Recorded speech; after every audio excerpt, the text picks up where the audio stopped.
자, 그럼 지난주에 했던 세정어제 후민점을 그냥 간단하게 빠르게 보고 갈게요. 자, 그냥 이거 화면 같이 봐주시면 되고, 그 다음에 여러분들 이거 다 그 필기본 PDF 파일 다 있으시죠? 네, 그거 틈틈이 계속해서 봐주시고, 그냥 본문만 딱 보시면요. 네, 나란 말씀이 중국의 나라에서는 중요했던 점이 일단 중세국어 관역격 조사였었다는 점. 그래서 의랑 시옷은 나뉘게 되는데, 의 같은 경우에 유정물, 시옷은 무정물과 유정물을 높이는 거였는데, 여기서 유정물이라는 건 감정을 느끼는 것들, 그러니까 살아있느냐, 살아있지 않느냐, 그걸 따지는 게 유정물과 무정물이었고요. 그 다음에 두 번째로 중요했던 점이 말싸미에서 봤던 중세국어 주격조사였습니다. 네, 이거는 100% 시험 문제 출제된다 해가지고 이, 생략, 그 다음에 짝대기, 이록 이렇게 세 가지가 경우 나눠지기 때문에 이 세 가지 경우 꼭 다 체크하셨어야 되는 거고, 중세국어만의 특징이 이어적기를 썼다는 점, 그 다음에 각자명서, 의미 중소, 모음 조합이라는 거 다 썼다는 점 체크하시면 좋을 것 같고요. 그래서 여기서 모음 조합이라는 거는 양성은 양성끼리, 음성은 음성끼리였는데 이 양성 모음과 음성 모음 서로서로 같이 써야 된다 했었고, 근데 대신 예외가 중성 모음이 있었습니다. 중성 모음은 어느 거든 같이 써도 모음 조화를 지킬 수 있다는 점 기억해 주셔야 되고요. 그 다음에 3학기 할 때는 이 8종성법이라는 거, 8종성법은 지금으로 말하면 음절의 끝소리 규칙을 체크할 수 있었고, 3학기에서 볼 수 있는 게 바로 국외음화가 중세국어에서는 실현되지 않았다라는 거. 자, 그 다음에 넘어가셔서 그 다음 주에는 할 배가 이 배가 그냥 배가 아니라 바 플러스 이였는데 이렇게 합친 이유가 주격조사 이가 와서 그래서 이렇게 둘이 합쳐져서 배가 됐다는 점 그거 하나 체크하시면 좋을 것 같고요. 그 다음에 저번 주에 했던 것에서 제가 엄청나게 강조했던 게 바로 이거였죠. 관역격 조사랑 주격조사 서로 형태 똑같은 거. 얘를 구분할 줄 아셔야 되는데 시험 문제에도 무조건 나오기 때문에 주격조사, 관역격조사 이 구분하는 방법은 성조, 방점이 있느냐 없느냐. 방점이 있으면 주격조사, 방점이 없으면 관역격조사 이렇게 체크하시면 됐었고요. 그 다음에 넘어가셔서 뭐 특별하게 더 볼 거 없었고, 그 다음에 28자라는 건 초성 17자, 중성 11자인데 현재는 24자입니다. 그래서 여린이응, 예디응, 반치응, 아래아 이 네 가지가 삭제되었었고요. 그 다음에 이 28에서 볼 수 있는 게 원순 모음하는 중세국어에서 볼 수 없었다는 점 이것도 체크할 수 있고, 그 다음에 미격에서 두음법칙 중세국어에서는 중세국어에서는 두음법칙이 이루어지지 않았구나. 그 다음에 수, 비할 때 이 비읍, 이음, 순경어 비읍도 볼 수 있었는데 이것도 지금은 소실된 문자라는 거 주의하셔야 된다고 말씀드렸고, 마지막으로 강조했던 게 바로 꾸스메였었죠. 쓰다의 우메였었는데 여기서 조심하셔야 되는 게 근과 접사가 아니라 간다, 엄이라는 점 이런 걸로 치사하게 문제 바꿔서 나올 수 있으니까 반드시 기억하셔야 된다고 말씀을 드렸습니다. 그래서 이거는 여러분들 계속해서 반복적으로 혼자 공부하시고 쓰시고 하는 게 제일 좋고요. 혹시나 혼자 공부하실 때 조금이나 막히면 바로 저한테 그냥 물어보셔서 그때그때 체크하시는 게 제일 좋은 방법입니다. 자, 그러면 우리 지난주 숙제 같이 보도록 할게요. 258페이지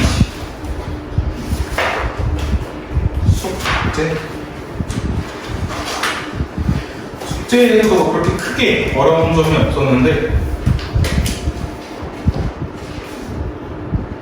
잠깐만, 여러분들 책을 펼치시면 안 돼요. 프린트를 펼치셔야죠.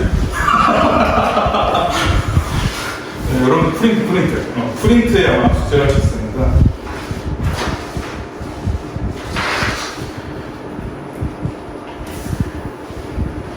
그럼 언제나 말씀드린 게 프린트 잃어버리시거든요. 분명 집에 있어? 어디가 있는 것 같아? 그래, 여러분 프린트 언젠가는 분명히 잃어버릴 수 있거든요. 그렇기 때문에 조금 귀찮지만 여기에 웬만한 떼어 쓰시면 좋을 것 같고요. 일단은 제가 볼 때는 그렇게 크게 어려운 문제는 없었거든요. 좀 평범하고 완전 기초적인 문제가 많았었기 때문에 특별하게 뭐 질문은 지금 안 받더라도 뒤에 또 답지가 다 있었으니까 그거 하시고 이건 좀 클리닉 때 개별적으로 다시 보도록 하겠습니다. 클리닉 때. 자, 그러면 여러분들 아무리 봐도 교재가 너무 두꺼워.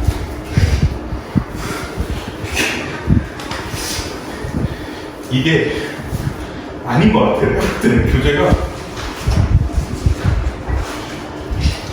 기말고사 때문에 교재를 좀 줄여야 너무 많은 것 같아요. 자, 그러면 우리 일단 1페이지 봅시다. 교재 1페이지 맨 앞에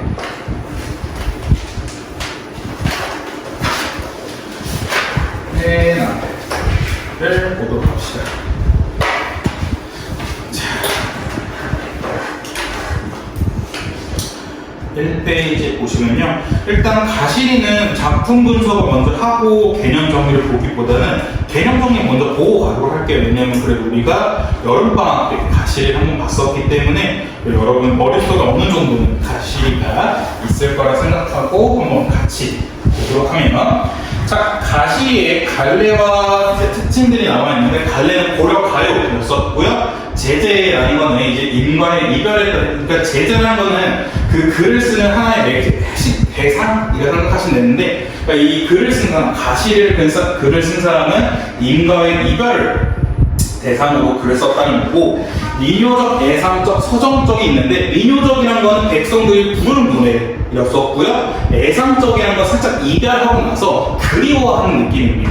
그런 느낌을 가지고 있고, 서정적이라는 거는 서가 말하다, 정은 감정인데 감정을 서술하고 있는 거를 서정적인 특징이다 라고 보시면 될 것 같고요. 그 다음에 주제는 이별에 대한 슬픔이고, 그 다음 이 특징 5가지 얘네 형광펜 칠하시고 반드시 기억해 두셔야 됩니다. 별표 3개 이상 쳐놓으시고, 언제나 말씀드리는 게 이 특징과 관련된 문제가 반드시 시험 문제 나오니까 기억해 두셔야 되는데, 특징 차근차근 보시면 가시린 특징은 3분 후라는 특징을 지니고 있는데, 일단 그 첫 번째 3음보를 기준으로 3, 3, 2조의 음수율을 보여주고 있다 했는데, 하나하나 다시 보시면 음보라는 것은 끊어 읽기의 단위였었죠. 세 단위로 이 작품을 읽을 때 세 단위로 끊어 읽어야 된다 했었고, 조라는 것은 글자 수였습니다. 그래서 세 글자, 세 글자, 두 글자 이렇게 이 작품을 읽고 써야 된다는 게 바로 3음보를 기본으로 한 3, 3, 2조의 음수율 이랬었고요. 그 다음에 3분 후에서 후가 바로 분연체였었거든요. 이 분연체를 조금 더 디테일하게 설명해주고 있습니다. 반복법을 사용하여 각 연에 이행의 분연체 형식을 쓰고 있다는 건데, 그러니까 연이 나눠져 있긴 한데 그 연이 2줄씩 나눠져 있다는 게 바로 이행의 분연체 형식이다라는 거였었고요. 여러분들 이거는 기본 그 개념어 상식인데, 반복법을 사용하면 의미를 강조하고 운율을 형성한다는 점, 이거는 그냥 기본적으로 여러분 알고 계셔야 됩니다. 문학에서 반복법을 사용했다는 것은 운율을 형성하고 의미를 강조하는 효과, 특징을 지닌다는 거 알고 계셔야 되고요. 그 다음에 구성을 보시면 기승전결이라고 합니다. 그러니까 여러분들 한 번 정도 들어보셨을 거거든요. 친구가 막 얘기를 할 때 얘는 뭐 기승전결이 없어 이렇게 할 텐데, 그러니까 기승전결이 하나의 시상 전개 방식인데, 그래서 기승전결에 4단 구조를 쓰고 있는데, 이 4단 구조는 한시의 형식과 유사합니다.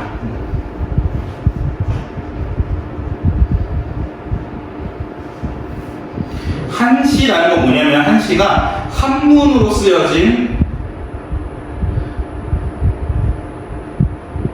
우리나라 문학을 얘기하거든요. 그래서 여러분들이 여기서 많이 헷갈려 하시는 게, 한시라는 게 한자로 쓰여졌으니까 이거는 우리나라 문학이 아니라 중국의 문학 혹은 다른 나라의 문학이지 않을까 생각할 수 있겠지만, 한문으로 쓰였지만 우리나라 사람, 한반도에 있는 우리 민족이 이 한문으로 쓴 문학작품이다 보니까 이 한시 역시 우리나라 문학작품을 보거든요. 근데 이렇게 한문으로 써야지 우리나라 문학 한시의 경우에는 기승전결이라는 내주의 형식으로 쓰고 있기 때문에 이러한 한시의 형식을 볼 수 있는데, 그래서 전체적인 시상 전개 방식을 보시면 처음에 원망에 찬 애원을 합니다. 그러니까 여러분들 기억하시면 가시렵니까? 정말 가시렵니까? 저를 버리고 가시렵니까? 이런 식으로 원망에 찬 애원을 보여주고요. 그다음에 두 번째 줄에서는 애원의 고조입니다. 나는 어찌 살라고 이렇게 버리고 가십니까? 라고 얘기하고, 그다음에 세 번째 연에서는 절제와 체념하는데, 잡고 싶지만 그렇게 하면 나한테 서운할까봐 다시는 안 올까봐 그래서 두렵습니다 해가지고 좀 자신의 감정을 절제하고 이별을 받아들이는 체념적 태도를 보여주고요. 마지막 연에서는 소망과 기원을 보여주는데, 가시자마자 돌아와주세요 라는 식으로 화자의 소망을 직설적으로 말하고 있기 때문에 기승전결이라는 4단 구조를 볼 수 있다는 거였고요. 그 다음에 네 번째 특징으로는 순 우리말로 표현된 간절하고 애절한 가사이다 라는 것도 꼭 기억해 두시고, 다섯 번째 특징은 민요였던 것이 이게 고려가 아닌데? 못하겠네요. 고려가 아니라 조선이죠. 조선의 궁중음악인 소각으로 개편되면서 후렴구와 여음구가 첨가된 것으로 추정한다 해서 이 3분 후에, 마지막 후의 특징이죠. 후렴구와 여음이 추가되었다. 그 다음에 여긴 빠진 건데 마지막에 여섯 번째 특징 한번 써주시면, 여섯 번째 특징으로는 화자의 정서를 간결한 형식에 담아 절묘하게 표현했습니다.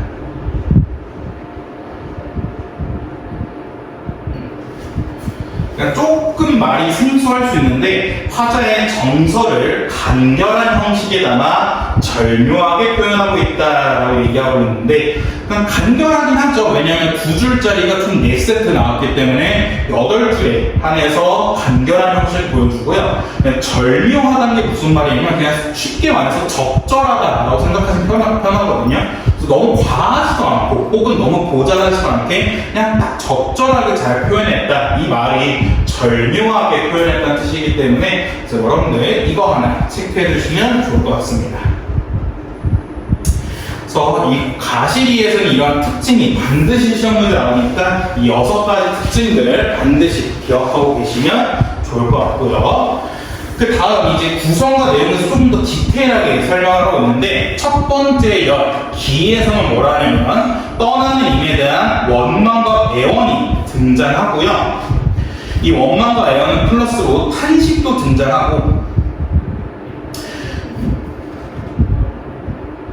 라는 것도 등장하고, 그래서 이 원망과 애원, 탄식이 어디서 등장하냐면 가실이 있고, 그러니까 이 가시렵니까? 라는 게 진짜 물어보는 게 아니라 떠나지 말라는 애원의 말로 볼 수 있다는 것도 잘 기억해 두시고, 자, 그 다음에 두 번째 연, 승에서 볼 수 있는 게 원망의 고조를 볼 수 있었고, 그 다음 1연을 반복하고 변형하였죠. 그러니까 1연에 버리고 가시리 있고 라는 파트가 있었는데, 그거를 그대로 2연에서도 쓰고 있었고요. 그래서 이렇게 반복과 변형을 통해서 어떻게 볼 수 있냐면, 나더러 어찌 살라고 라고 하면서 임에 대한 원망이 고조되고 있다. 이것도 잘 체크할 수 있겠습니다. 자, 그 다음에 사면, 세 번째 연, 전에서 뭐가 등장하냐면 화자의 감정의 절제와 체념이 등장합니다. 그러니까 이건 조금 다른 말로 순종하고 있다, 혹은 이별을 받아들이고 있는 이별의 수용을 볼 수 있습니다.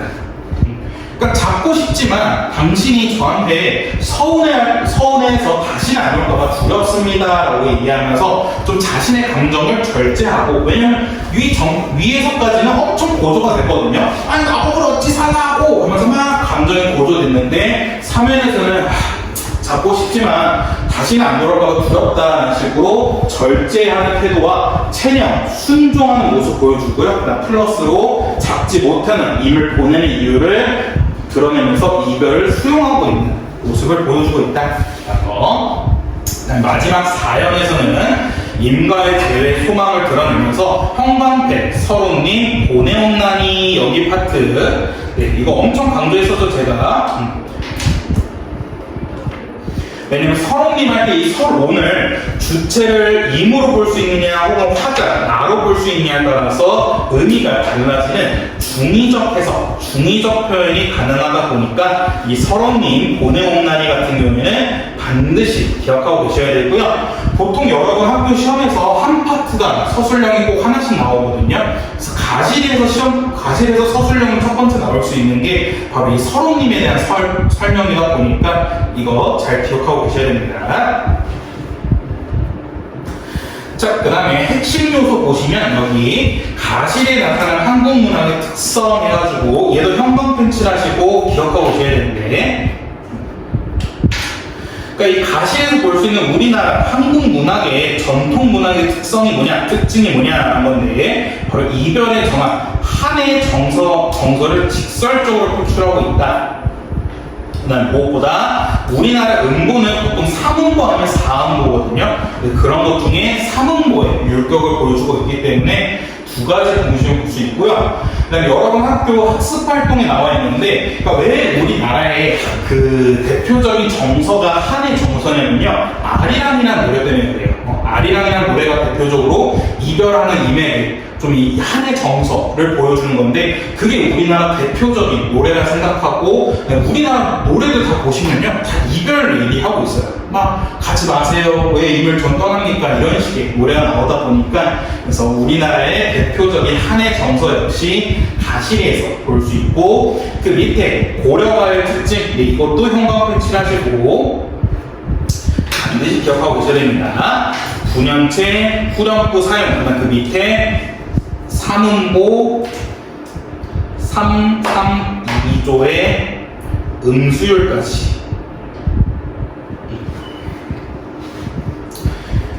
꼭 기억하고 계셔야 됩니다.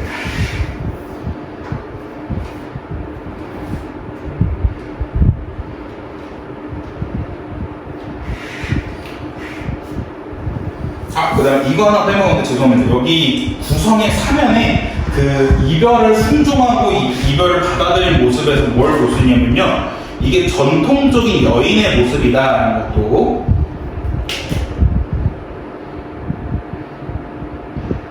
그러니까 이게 우리나라 고전 문학을 보시면요, 전통적으로 여자들은 이별에 대해서 그냥 좀 받아들이는 모습을 보여주거든요. 그렇기 때문에 가시에서도 이러한 좀 전통적인 여인의 모습을 볼 수 있기 때문에, 그래서 전통적 여인의 모습이 바로 3연에서 등장하고요. 그래서 이런 것들 때문에 아까 넘어갔던 건데, 어조 중에 여성적 어조라는 특징도 있습니다. 왜냐면 이게 당연히 이런 순종적으로 받아들인 모습이기 때문에 좀 여성의 모습 아니겠느냐 해서 여성적 어조라고 한다는 점.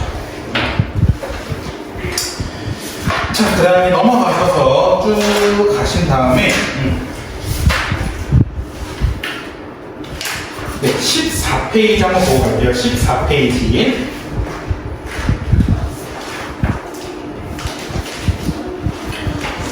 14페이지 보시면 소단원 열기가 이렇게 있는데, 혹시나 여러분 학교에서 프린트로 이 한국 문학의 흐름 혹은 전통 이런 거나 그런 거 나눠주시면 저한테 바로 알려주세요. 왜냐면 그렇게 되면 이거 하나씩 다 해야 있어요, 설마?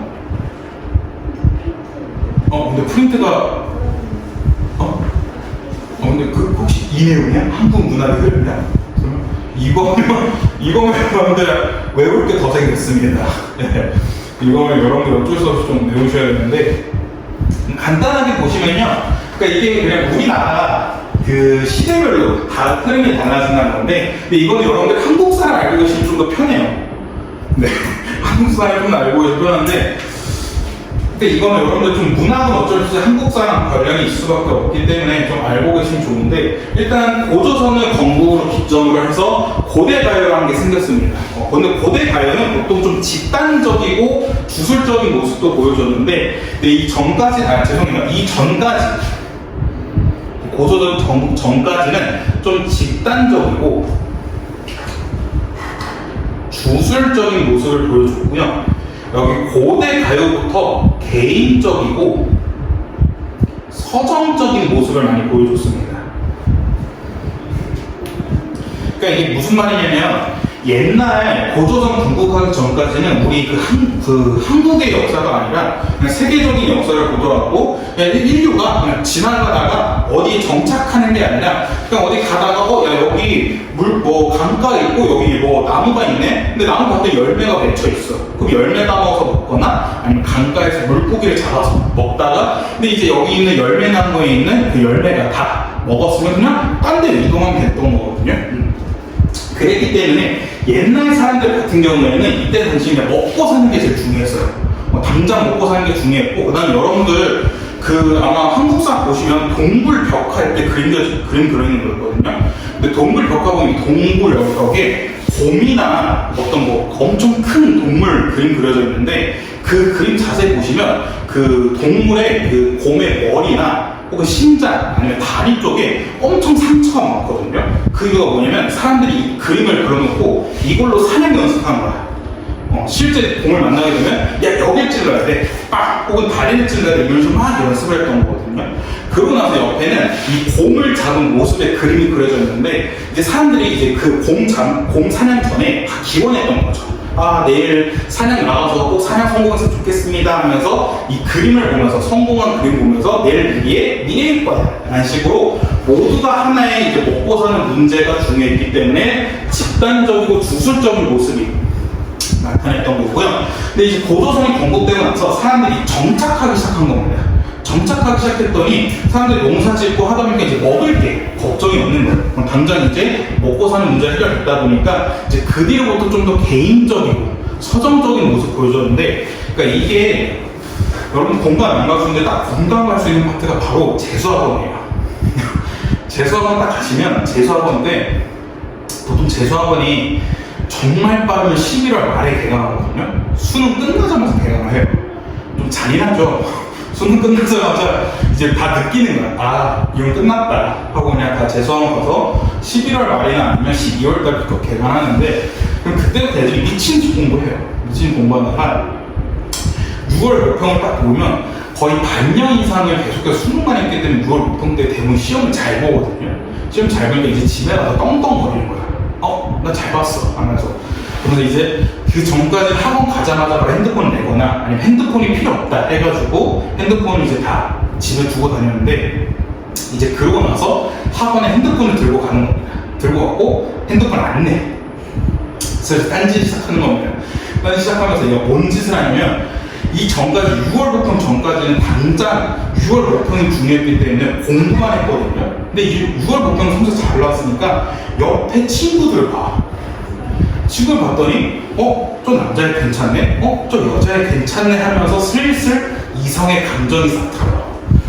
그렇게 들고 나면 망하는 거지. 끝나는 겁니다. 하고 나서 이제 7월, 8월까지 열심히 연애를 합니다. 끝나고 왜냐면 또 이게 여러분들 그러시면 여러분들 만약에 재수를 하잖아요? 다 이 근처에 살 거 아니에요. 그럼 다 겹쳐 친구들이. 내가 쟤 마음에 들어. 근데 쟤 마음에 드는데 난 쟤 아예 몰라. 근데 알고 봤더니 내 친구의 친구야. 그럼 어떡해? 야, 쟤 인스타에 뭐야? 쟤 카톡 뭐야? 이러면서 그럼 그렇게 들어가게 되고, 너 땡땡 재수학원 다니지? 나도 거기 반이야 하면서 막 그러면서 제가 언제 말씀드렸잖아요. 재수학원 다니면 그 점심시간 저녁식만 옥상 열어준다고.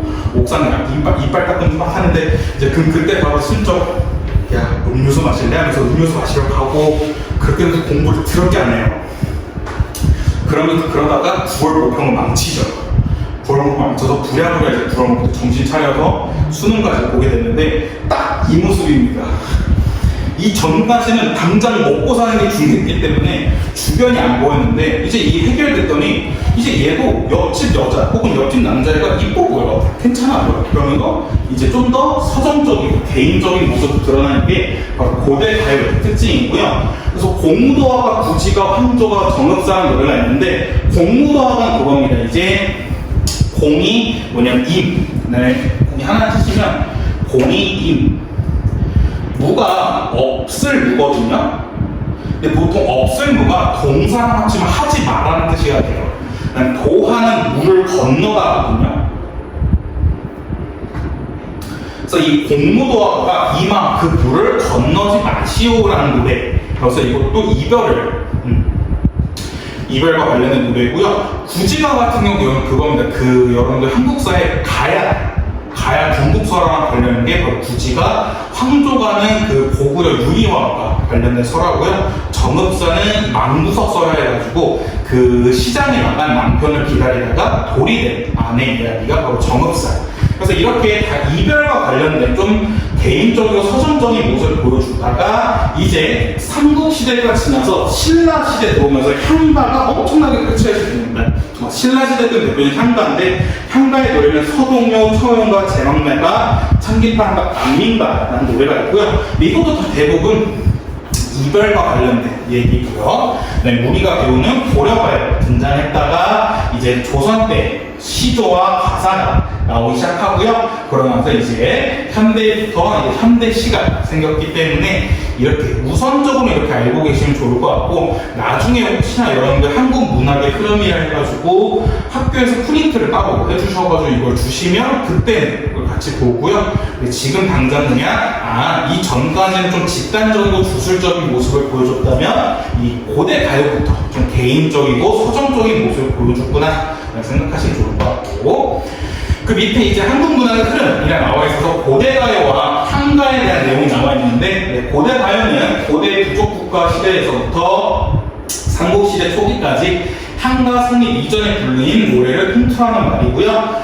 구전되는 것을 나중에 한자로 기록한 시가 문학이고 정확한 형식은 알 수 없지만 현재까지 전하는 고대 가요는 주로 4행시, 그러니까 4줄짜리였습니다. 4줄짜리의 특징을 보여준다. 그래서 향가는 향찰로 표기는 우리나라 고유의 시 문학이다. 우선은 이렇게 알고 계시면 좋을 것 같습니다. 이번 또 봅시다. 15페이지 가시리 한번 볼 텐데, 자, 일단 가시리 본문 들어가기 전에 여기 참고 자료에 고려가요의 특징 한번 보고 갈게요. 자, 아까 말씀드렸던 이 고려가요 특징 형광펜칠하시고 반드시 알고 계셔야 되는데, 간략하게 보시면요, 형식적으로는 3음보를 기준으로 3, 3, 2조의 음수에 나타난다. 그 다음에 대개 몇 개의 연으로 구성되어 있는 분연체로 구성되어 있다. 일단 후렴구와 여음을 가지고 있는데, 조심하는 게 이 후렴구와 여음은 의미가 없댔죠. 이거 조심하셔야 되고요. 내용은 주로 남녀 간의 애정, 사랑과 이별에 관련된 내용이고요. 자연, 애찬, 이별의 안타까운 등이 있는데, 보통 대부분 이걸 생각하시면 됩니다. 일반 평민들의 소박하고 진솔한 감정을 표현하고 있다는 거 알고 계시면 좋고요. 그다음 이 밑에 플러스 표시하고 조금 더 이 내용까지 알고 계시면 좋을 것 같은데, 현세적 내용과 향락적 내용이 있다는 거. 말 자체가 좀 어려운데요. 현세적, 향락적 내용이 뭐냐면요.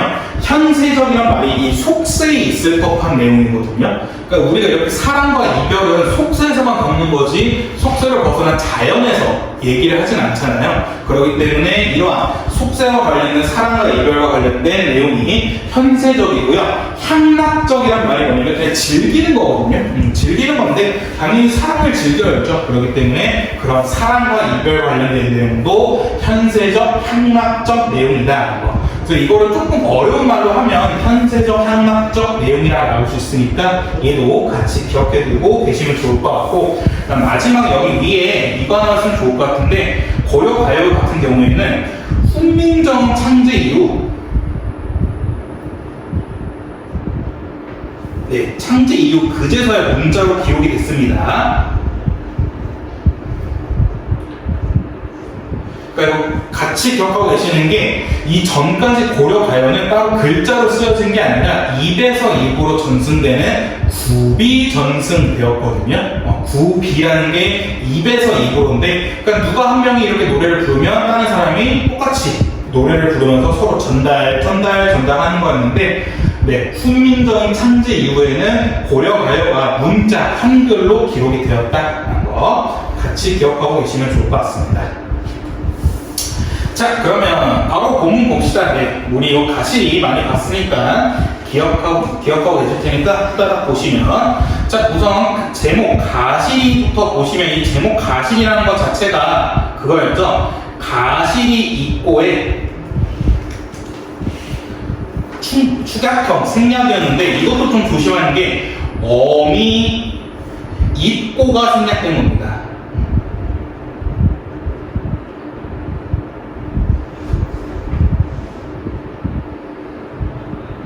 근데 이것도 조심하셔야 되는 게 어반과 어미할 때 그 어미입니다. 어미 있고가 생략된 축약형으로 나타내고 있는 게 바로 가실이 있고요. 이렇게 가실이 있고라는 거는 현대어로 풀이하면, 현대어로는 가실입니까라는 뜻인데, 이렇게 가실입니까라는 의문형을 통해 화자의 정서를 표현하고 있다.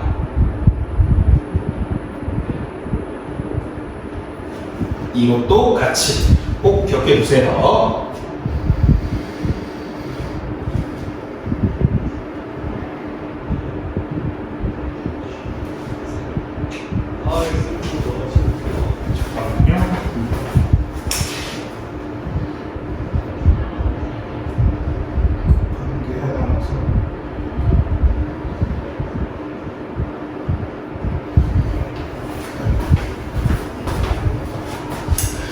가실이란 것 자체는 가실이 있고의 어미 있고가 생략된 축약형이고, 현대어로 해석하면 가실입니까? 라는 뜻인데, 이러한 의문형을 통해서 화자의 정서를 보여주고 있다는 거고, 지은이 모르면 그냥 각자 이상인 겁니다. 네, 이거 알고 계시면 좋을 것 같고요. 그 밑에 해제 보시면요, 이 작품은 이별의 정환을 노래한 고려가요의 작자와 창작 시기는 알 수 없다. 사랑하는 사람을 떠나보내는 시적 화자의 슬프고도 애절한 마음이 잘 느껴지면서도 화자가 끝내 그 감정을 절제하며 이밀 돌아오기를 기원하고 있어 A 불비의 태도가 잘 형성됐다는 건데, 자, 여러분들 A 불비 하나만 알고 있으면 좋을 것 같습니다. A 불비란 말이 좀 여러분한테 생소할 수 있는데, 이 A 불비가 뭐냐면 슬프지만 겉으로 티내지 않는 겁니다. 애이 불비라는 뜻이 뭐냐면 슬프지만 겉으로는 티를 내지 않는 것을 애이 불비라고 합니다. 그래서 이러한 애이 불비라는 말이 좀 여러분한테 생소할 수 있기 때문에 기억하고 계세요. 슬프지만 겉으로 티를 잘 내지 않는 것을 이 불비의 태도다라고 하는 거. 자, 그러면 바로 작품 분석, 본문 분석 가도록 하겠습니다. 네, 가실이 있고, 나는 버리고 가실이 있고, 위 지진과 태평성대 하고 있는데, 자, 이거 나는과 위 지진과 태평성대 1파트 보시면요, 일단 나는이라는 것은 흥을 돋구기 위한 여음, 투식어라고 하는데, 얘 같은 경우에는 이제 쉽게 말해서 여음구라 해서 그냥 가락을 맞추는 역할이었죠. 얘는 그냥 단순히 가락을 맞추는 역할로 흥을 돋구고 운율을 형성하고 이런 특징을 갖고 있었지만, 여음구에서 조심하는 게 의미 자체는 전혀 없다는 거.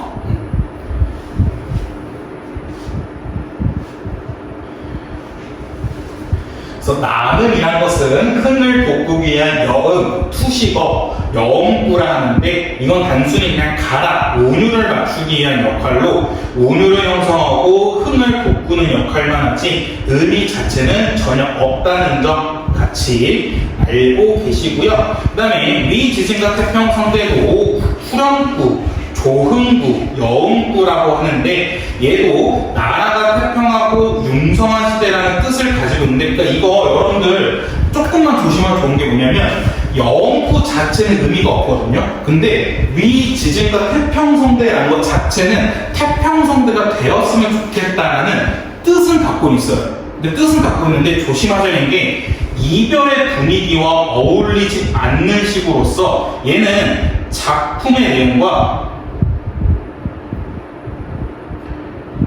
관련이 없습니다. 그러니까 이것도 여러 학교에서 치사하게 문제 나올 수 있는데, 그러니까 보통 위 지진과 태평성대랑 나는 여음구 후렴구를 해서 묶어서 의미 자체가 없다라고 하는데, 여기서 지금 교과서에서 나온 게 중요한 게 뭐냐면, 나는은 의미가 없지만 위 지진과 태평성대 같은 경우에는 태평성대를 원하는 의미를 있는데, 대신 그 의미가 작품의 내용과는 관련이 없고 이별의 분위기와 어울리지 않는다는 거지 의미 자체가 아예 없다는 건 아니었습니다. 이거 하나 조심하시면 좋을 것 같고, 그래서 이렇게 후렴구, 여음구를 사용함으로써 운율을 형성하고 연을 구분하고, 그 다음에 형식적으로 통일성을 지니고 있다는 점 기억해 주시길 바랍니다. 그래서 여러분한테서도 치사하게 나올 수 있는 것 다시 한번, 나는 이란 것은 여음구인데 얘는 의미가 없지만 위 지진과 태평성대 같은 경우에는 태평성대에 이 태평성대를 원하는 뜻을 가지고 있는데, 그 뜻이 작품의 내용과는 전혀 관련이 없고 이별의 분위기와 어울리지 않는다라는 것. 그 다음에 가실이 있고 보시면, 가실이 있고 이렇게 세 글자, 두 글자 란 식의 3, 2조와 3음보의 율격을 체크할 수 있고요. 똑같이 버리고 가실이 있고인데, 근데 또 여기서 볼 수 있는 운율 형식은 또 하나 뭐냐면 A, B, A라는 형식도 볼 수 있었죠. 근데 이 AABA 형식은 이뉴의 형식이었죠. 그래서 첫 번째 연에서는 가실이 있고 버리고 가실이 있고 해서 볼 수 있는 운율 형성은 가실이 있고 3, 2라는 세 글자, 두 글자라는 음수율과 하나, 둘, 셋 라는 3음보의 끈넓이 단위, 그 다음에 가실이 있고 버리고 가실이 있고라는 AABA라는 이뇨의 형식까지 볼 수 있는 게 바로 첫 번째 연이었습니다.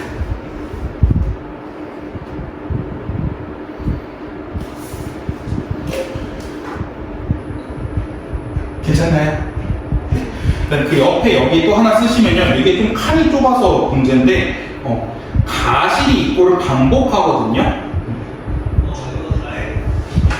그래서 가실이 있고를 반복함으로써 화자의 마음 혹은 화자의 정서를 강조하고 있다는 점, 이것도 같이 체크하시면 좋을 것 같습니다.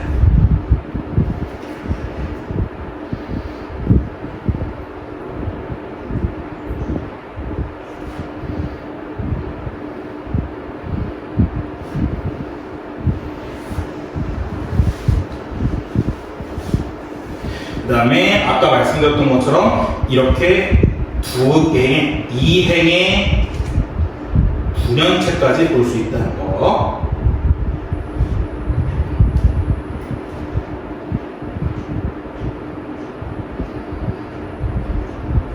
좀 첫 번째 연에서 좀 쓸 게 많았었죠. 네, 두 번째 연으로 가시면 날러는 어찌 살라고 버리고 가십니까? 라고 해서 날러가 어찌 살고 해서 원망과 화자의 원망과 슬픔을 볼 수 있고, 하나 더 볼 수 있는 게 바로 수동적인 태도였죠. 아니, 임과 헤어져도 나는 잘 살면 되지, 왜 임 없이 내가 아무것도 못 살아? 라는 식으로 좀 수동적인 태도를 보여주고 있었던 거고, 이러한 두 번째 연에서는 화자의 슬픔이 고조되는 모습을 볼 수 있었고, 그 다음에 버리고 가시 있고라는 1연의 이행을 반복하고 있다는 점.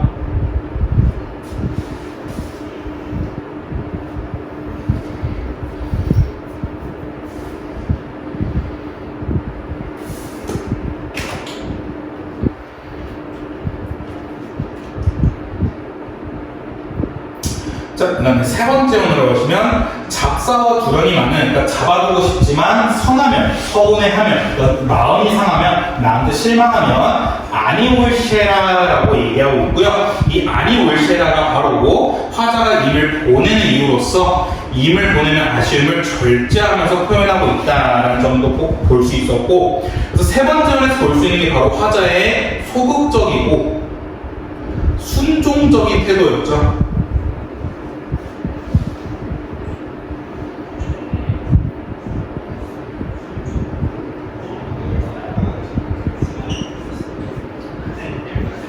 그 다음에 제가 여기서 아니올쉐라에서 중요했던 점이 바로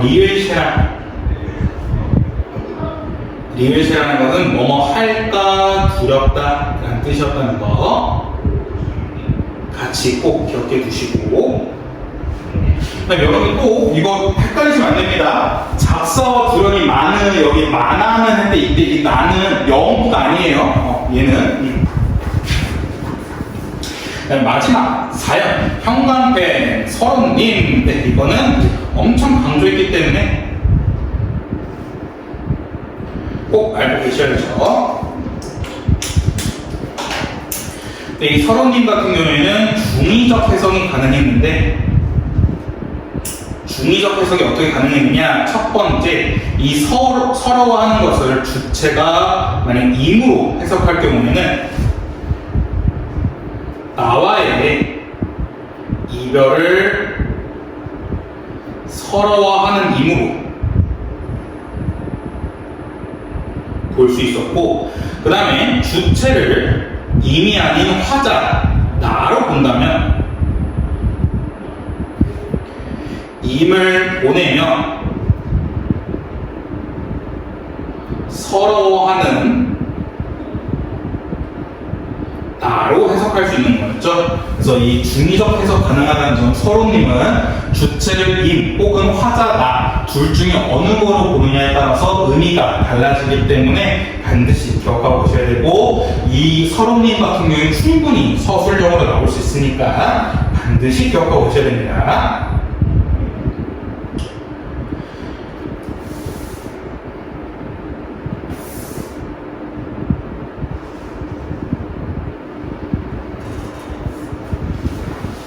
그 다음에 서롱님 보내온다니 가시는 돌아와주세요 라고 얘기하면서 여기서 체크할 수 있는 게 되게 소극적이죠. 여기서 소극적이지만 화자의 소망을 직설적으로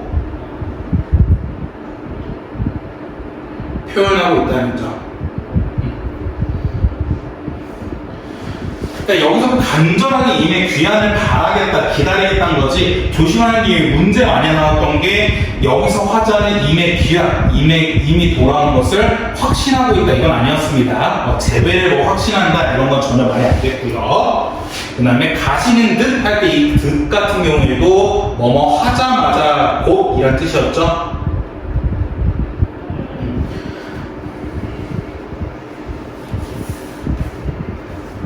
그래서 이러한 사연에서 볼 수 있는 모습이 뭐냐면요, 인고와 순종의 미덕을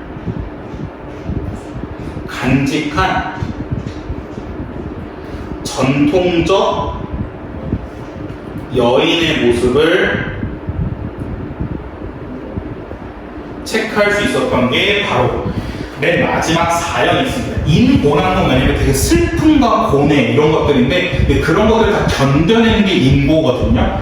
순종은 그냥 받아들이는 거. 그래서 이런 고통과 시련을 이겨내는 것을 인고, 그 다음에 이별을 받아들이는 것을 순종이라는데, 이러한 인고와 순종의 미덕이라는 건 좀 아름다움이라 생각하시는데, 이런 아름다움을 간직한, 아름다움을 보여주는 전통적 여인의 모습을 체크할 수 있는 게 바로 네 번째 연이었습니다.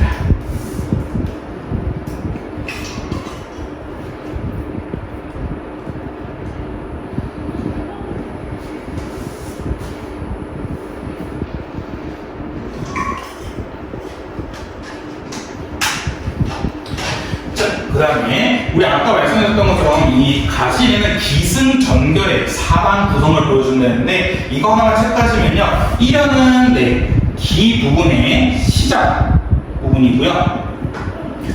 이연은 승 부분의 고조 부분이고,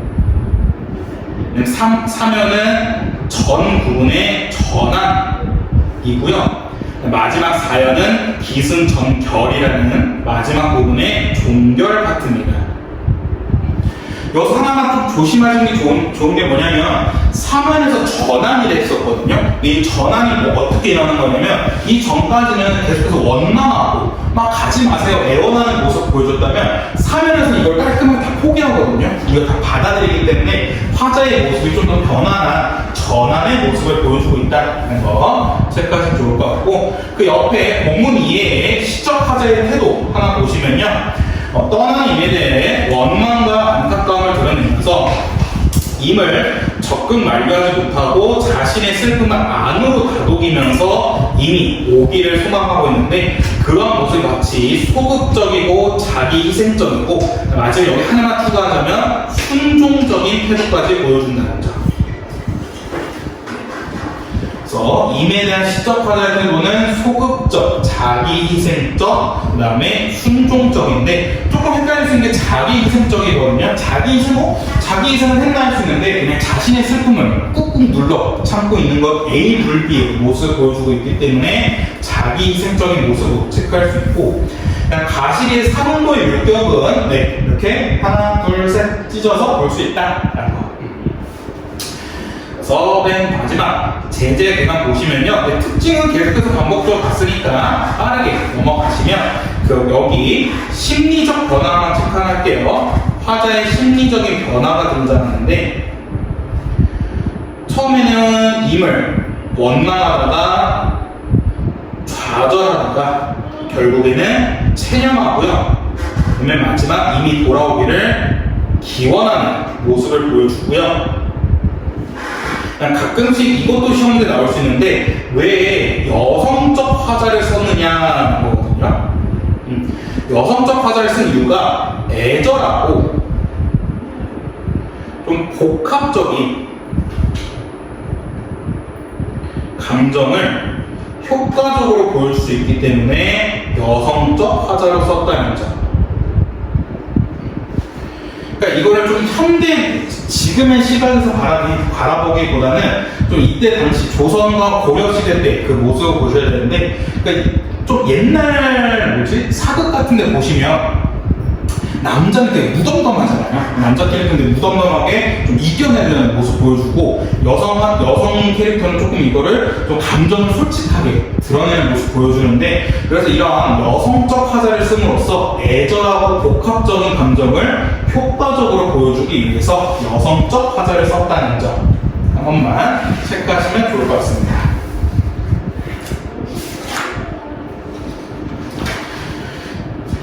자, 그 다음에 16페이지 소단을 학습할 때 보시면 2번에 가실에서 반복되는 구절과 관련하여 다른 무릇을 말했거든요. 무릇의 대파시 왔는데, 이렇게 반복하여 얻는 효과가 무엇이냐? 바로 리듬을 조성한다, 온유를 형성한다, 감흥을 돋군다. 이건 쉽게 말해서 흥을 돋군다. 그 다음에 통일성을 부여한다, 연과 장을, 그러니까 연을 구분한다.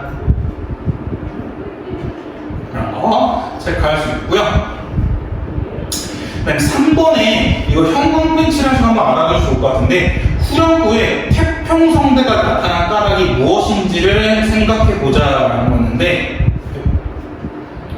그러니까 왜 다른 것도 아니고 태평성대를 굳이 후렴구에서 말했느냐라는 건데, 이거 밑에 보시면요, 고려가요는 고려시대 때 민간에서 구전되는 노래다. 그중 지금까지 전해오는 것들은 궁중악으로 편입되어 전해지다가 한글 창제 이후 음악서에 실려 정착된 노래들이다. 가시리의 독특한 후렴구는 궁중악으로 편입되는 과정에서 발생한 것으로 보인다 했는데, 왜 태평성대가 등장했느냐? 가시리가 궁중악으로 편입되는 과정에서 임금의 덕이 태평성대에 이룰 정도로 높다고 칭송하기 위해서나, 나라가 태평성대에 이뤘으면 하는 백성들의 염원, 소원이 들어갔기 때문에 추가됐다. 이것도 하나 알고 계시면 좋을 것 같습니다. 자, 17페이지 봅시다. 네. 김소월의 진달래꽃이라는 작품인데, 이거 여러분들 거의 초등학교 때부터 보셨을 겁니다. 네, 초등학교 때부터 많이 보셨을 거고, 그 다음에 정말 이거는 뭐 초등학교 때 못 보셨다 하더라도 정말 많이 나온 작품이어서 뭐 엄청 어렵지 않기 때문에 한번 빠르게 간단하게 보도록 하겠습니다. 자, 김소월의 진달래꽃이라는 작품인데 해주부터 보시면 이 시는 상응보 율격으로 우리 민족의 보편적 정서인 이별의 정환을 노래한 작품이다. 이별을 가정한 상황에서 화자는 체념과 수용, 이에 대한 축복과 자기희생, 인고의 의지 등의 태도를 보이고 있다. 특히 죽어도 아니 눈물 흘리우리다와 같은 단어적 표현은 겉으로는 이별을 견뎌낼 것 같지만 속으로는 매우 슬퍼할 것이라는 화자의 심리를 효과적으로 드러내고 있다는 건데, 자, 여기서 중요한 파트만 형광펜치로 갈게요. 중요한 파트 뭐가 있냐면 일단 이별의 정환을 노래하고 있다. 그 다음에 또 하나 중요한 게 뭐냐면 진달래꽃과 가시리가 같이 시험 문제 나오면 무슨 걸 물어보냐면 진달래꽃은 이별을 가정한 겁니다. 그러니까 이게 좀 중요해요. 가시리는 이별을 눈앞에 뒀거든요. 그러니까 얘는 지금 가시리는 이별을 할 것 같아. 왜 차일 것 같아 내가. 차일 것 같아서 가십니까? 진짜 가십니까? 하면서 내가 차일 것 같아서 이런 건데 진달래꽃은 이별하진 않았어요. 만약에 내가 당신과 이별한다면 이런 식으로 가정하고 있는 거기 때문에 이거 하나 조심하셔야 되고, 그 다음에 세 번째 단어적 표현이 나온다는 점. 단어적 표현이란 건 뭐냐면요, 쉽게 말해서 속마음과 반대되는 말을 하는 거예요.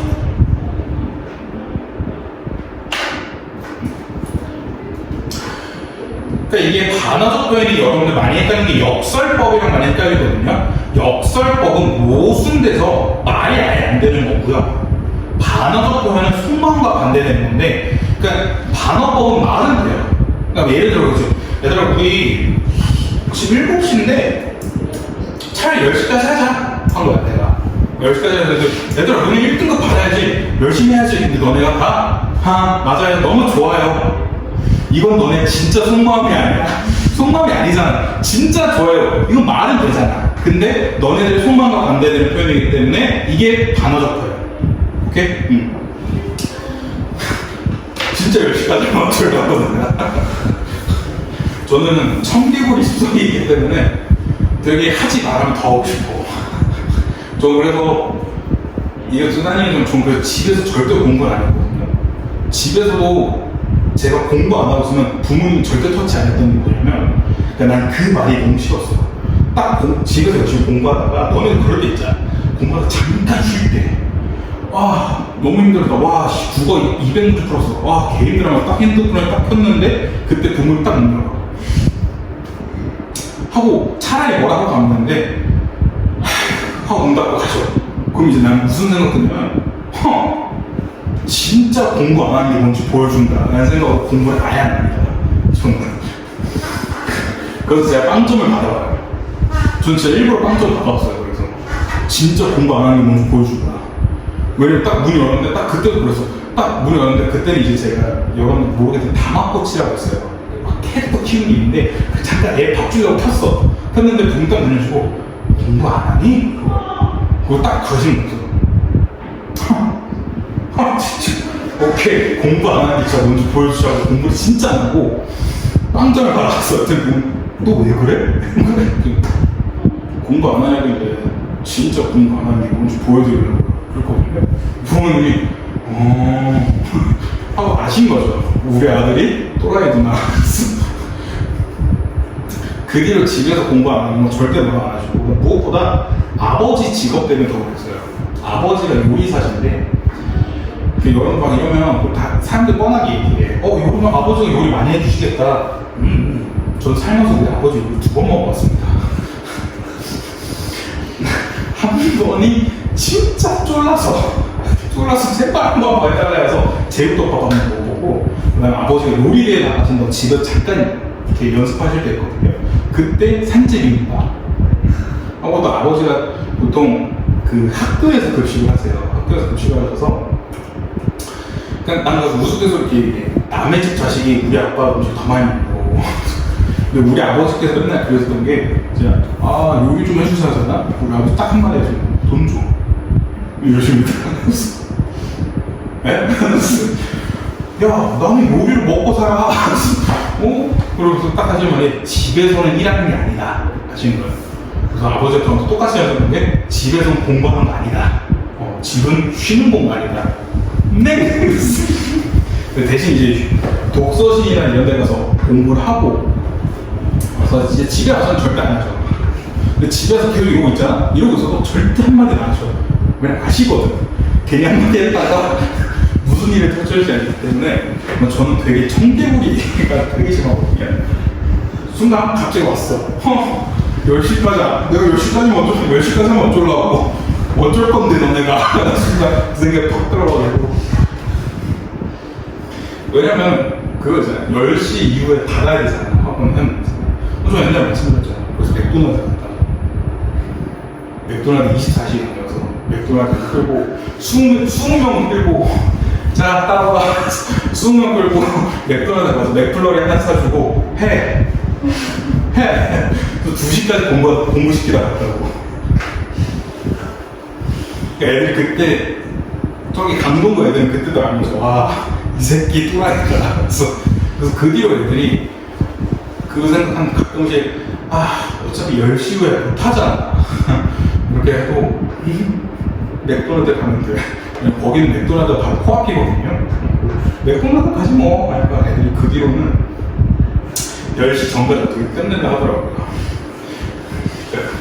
여러분들, 단어 조크. 여러분, 방금 아까 그거 했습니다. 너무 좋아요. 하는 거는, 여러분과 속마음과 반대되는 반어적 표현이 있다는 점 잘 알고 계시면 좋을 것 같고요. 이 반어적 표현을 왜 이렇게 강조하냐면요.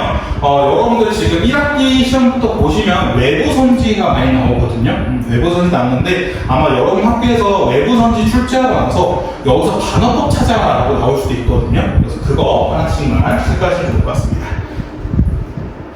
자, 1년 바로 들어가면 나보기가 역겨워 가실 때에는 말없이 고의 보내드리기라 식으로 얘기하고 있는데, 자, 일단 여기서 나라는 표면적 화자가 등장했고요.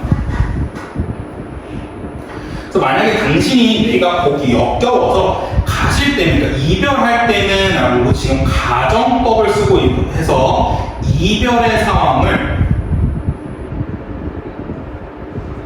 가정 혹은 설정하고 있습니다. 그래서 이걸 조금 더 어려운 말로 풀어내면 어떻게 볼 수 있냐면 이별의 선행적 체험이죠. 이별의 선행적 체험이고, 또 다른 말은 조금 더 어려운 말을 하면요, 내면 세계의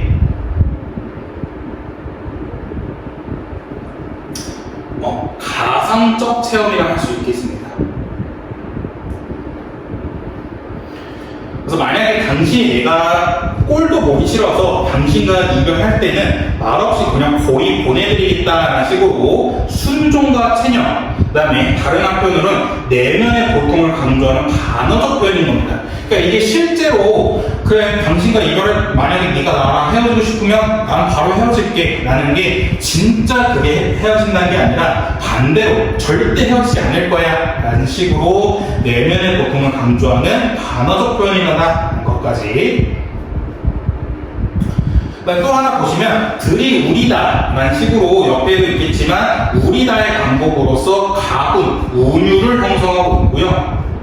그 다음에 의미를 강조하고 있습니다.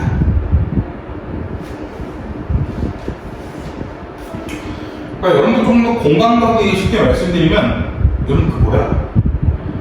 이거 까먹었어. 환승연애? 맞나요?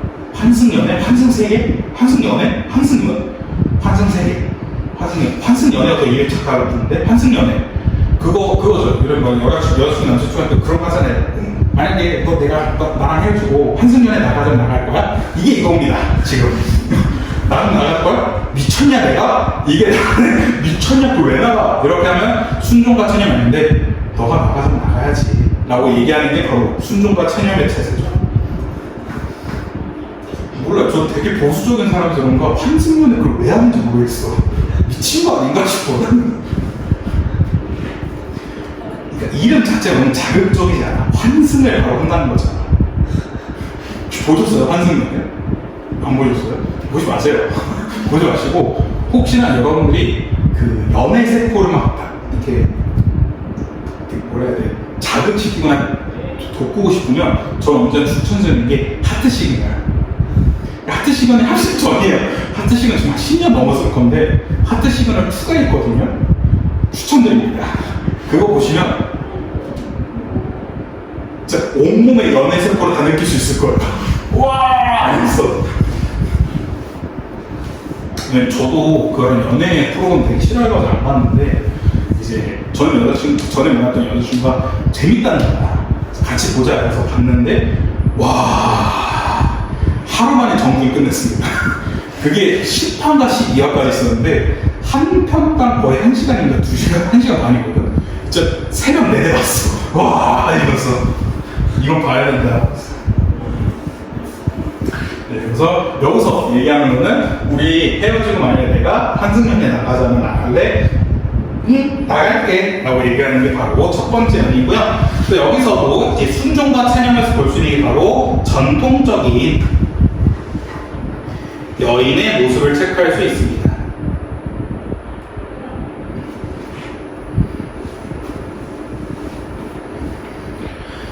자, 그 다음에 두 번째 연으로 가시면 영면의 약산, 진달래꽃, 아름다다 가실 길에 뿌리 오리다 얘기하는데, 자, 이거 하나 보시면 영면, 약산, 진달래꽃 이렇게 나와 있는데 이게 실제 영면과 약산은 실제 있는 지명입니다. 그래서 이 실제 지명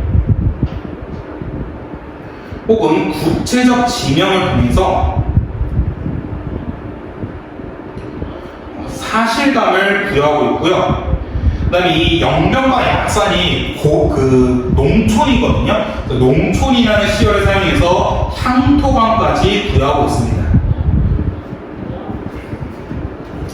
실제로 이 영면 약산이 이 진달래꽃으로 유명한 곳이에요.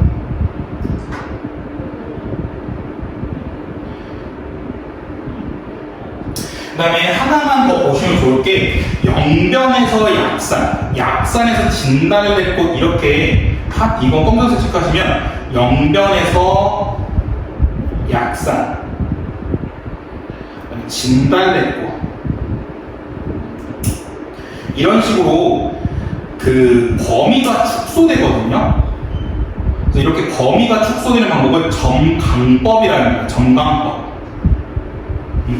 그러니까 좀 어떤 느낌을 생각하면 되냐면 서울에서 서초구 반포동, 이 반포에서 뉴파이나벌 이런 식으로 범위가 줄어들거든요. 그래서 이렇게 영면이라는 큰 곳에서 영면 한 지역, 약산, 약산에 유명한 진달래꽃 이렇게 하나씩 얘기함으로써 범위를 축소하는 정강법을 사용하고 있다는 거 체크하시면 좋을 것 같고, 그 다음에 이 진달래꽃은 미리 빨간색 체크했는데 여기 옆에 진달래꽃의 의미가 있거든요. 이거 형광펜 칠하시고 별도 체크하시면 이것도 많이 나옵니다. 진달래꽃의 의미라는 건 뭐냐면 임에 대한 자신의 사랑을 표상하기 위한 시적화자의 분신입니다. 그 다음에 아름답고 강렬한 사랑의 상징을 보여주고 떠나는 임에 대한 원망과 슬픔을 보여주고요. 헌신, 희생, 순종을 상징하는 게 바로 이 진달래꽃이라는 겁니다. 그러니까 이거를 여러분들 어떻게 생각하시면 좋냐면 지금 만약에 헤어지고 나면 이미 갈 거 아니야. 집을 갈 건데 그 가는 길마다 진달래꽃을 뿌려놓는데 넌 너무 소름이지 않아? 딱 헤어져. 그래, 헤어질게. 말없이 보내드릴게 하고 내가 이제 지하철 타려는데 지하철 탈 때마다 여기서 꼭 벚꽃을 뿌리는 거야. 이렇게. 왜? 무섭잖아. 그러니까 그게 뭐겠어.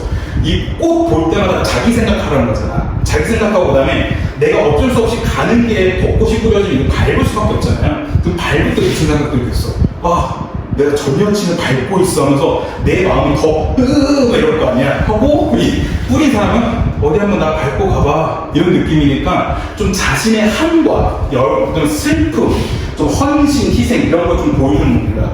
저는 언제나 진달래 꽃 회장은 무서워요.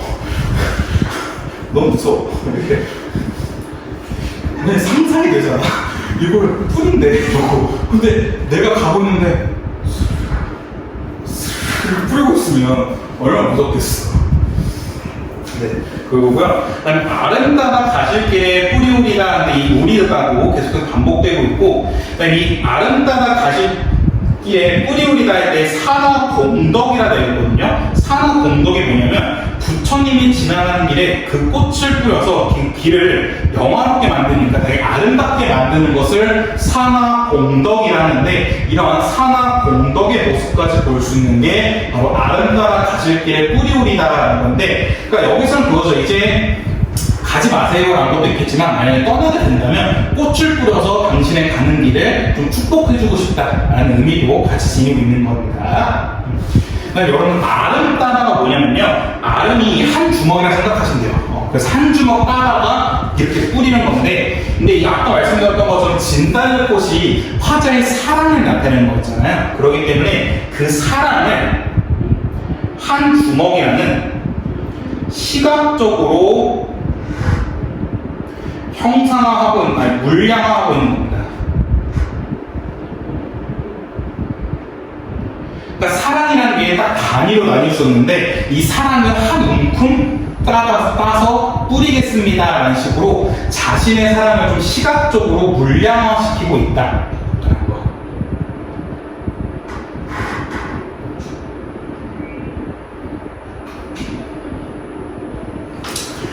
그 다음에 가시는 걸음걸음, 이 가시는 이제 주체가 이미고요. 이미 가시는 걸음걸음 놓인 그 꽃은, 이 꽃은 바로 진달래꽃을 얘기하고요.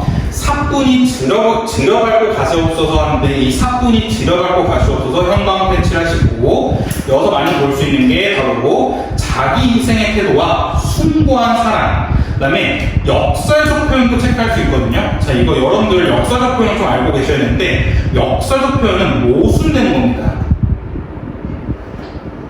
그러니까 여러분 모순이란 말 자체를 좀 알고 계셔야 되는데, 모순이란 말은 창과 방패거든요. 그러니까 옛날에 어떤 중국 시장에서 중국 어떤 상인이 나와서 이 창은 어떤 방패를 뚫을 수 있는 창입니다 하는 거야. 근데 그 옆에서 똑같은 상인이 이 방패는 어떤 창이든 다 막을 수 있는 방패입니다 했던 거야. 그 사람들이 여기에 혹해가지고 막 이 창과 방패를 사갔는데, 근데 지나가던 어떤 사람이 듣고 이게 말이 안 되는 거야. 이 창은 어떤 방패도 뚫을 수 있대. 이 방패는 어떤 창이든 다 막을 수 있댔는데, 그럼 얘네들이 부딪히면 어떻게 될까 생각한 겁니다. 그래서 그 사람이 가서 상인한테 그 창과 그 방패가 부딪히면 어떻게 됩니까? 했더니 이 상인이 대답을 못하고 도망을 쳤다거든요. 그래서 이렇게 앞뒷말이 논리적으로 안 맞는 것을 모순, 역설이라고 하거든요. 그러니까 이게 반어법과는 달라요. 반어법은 논리적으로 말이 돼. 아까 말씀드렸던 것처럼 얘들아 우리 오늘 시간 없는데 10시까지 하자. 이거 뭐야? 너네가 좋아요 라고 얘기하면 반대다. 설마 제가 여기서 청개구리 같이 나와서 10시까지 하겠습니까? 다른 표정이 많이 조심해야 돼. 이런 표정이었는데, 좋아요 하는 건 너네 속마음과 반대되는 거잖아. 근데 10시까지 하자 했는데 너네가 10시, 저 10시에 안 되는, 10시까지 안 되는데 왜 이런 거야? 왜? 했더니 저 7시부터 다른 수업이에요 이런 거야. 근데 지금 7시 20분이거든요. 이거 말이 안 돼. 이게 바로 모순인 겁니다. 말이 안 됩니다. 오케이? 그러니까 여기서는 왜 말이 안 되냐면, 지려받는 게 뭐냐면 진짜 짓밟는 거예요. 이렇게. 그러니까 이렇게 막 짓밟는 건데, 사뿐이는 사뿐 이거잖아. 근데 사뿐씩 이렇게 안 되잖아. 그러니까 이게 바로 모순인 겁니다. 아, 느낌 세다. 오늘 수업했던 것 중에 너는 이것만 기억할 것 같아. 이것만 기억할 것 같은데, 그러니까 이게 말이 안 되는 거야. 역설인 거야. 오케이? 야, 이렇게까지 액션을 취했으니, 이제 이건 까먹으면 안 되는 거야. 그래서 사면에 가시는 걸어간 그 놓인 그 꽃을 사뿐히 지려밟고 가시옵소서라고 얘기해서 역설적 표현을 볼 수 있고요. 그래서 여기서도 볼 수 있는 게 이 꽃을 지려밟고 가니까 꽃은 자기 분신이었잖아요. 그러니까 자기를 지려밟고 가는 거기 때문에 본인의 이별의 아픔을 감각적으로 형상화한 겁니다.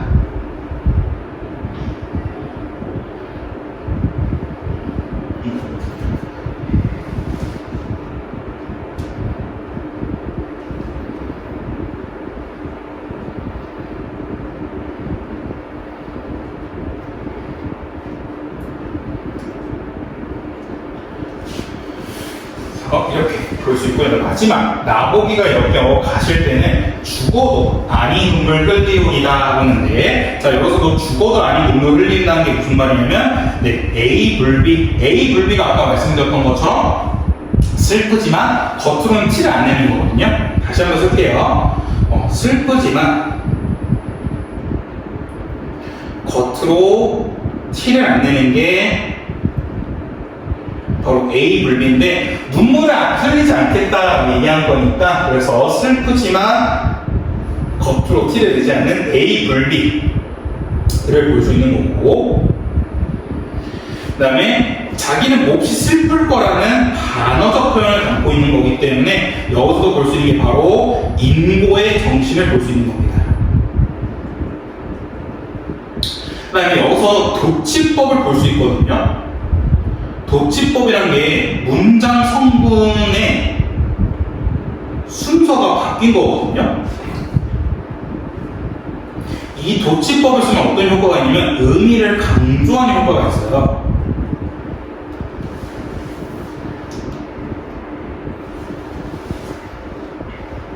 그러니까 이게 좀 여러분들 이 말하는 방법, 화법과 관련된 거거든요. 그러니까 예를 들어 그래요. 내가 이제 여러분들한테 막 얘기해서 너네들이 나한테 선생님 저는 이번에 국어 1등급을 받아오겠습니다 라고 얘기하면 국어 1등급을 받아오겠습니다, 받아오겠다에 조금 더 임팩트가 들어가거든요. 근데 그게 아니라 이걸 바꾸는 거야. 저는 받아올게요, 국어 1등급을 하면 국어 1등급으로 끝났기 때문에 국어 1등급은 팍 의미가 확실하거든요. 그렇기 때문에 이게 바로 도치법인데, 이게 얼핏 보면 문장 성분이 뭐가 달라졌나 할 수 있는데, 이게 말이 어떻게 되냐면 죽어도 눈물을 안 흘리겠다 해야 되거든요. 근데 이거를 안을 먼저 뺀 거예요. 그래서 죽어도 안 눈물을 흘리겠다라고 한 거거든요. 그렇기 때문에 이 안이와 눈물의 위치가 바뀐 겁니다. 그렇기 때문에 이렇게 문장 성분의 순서를 바꿨기 때문에 도치법 체크할 수 있고요.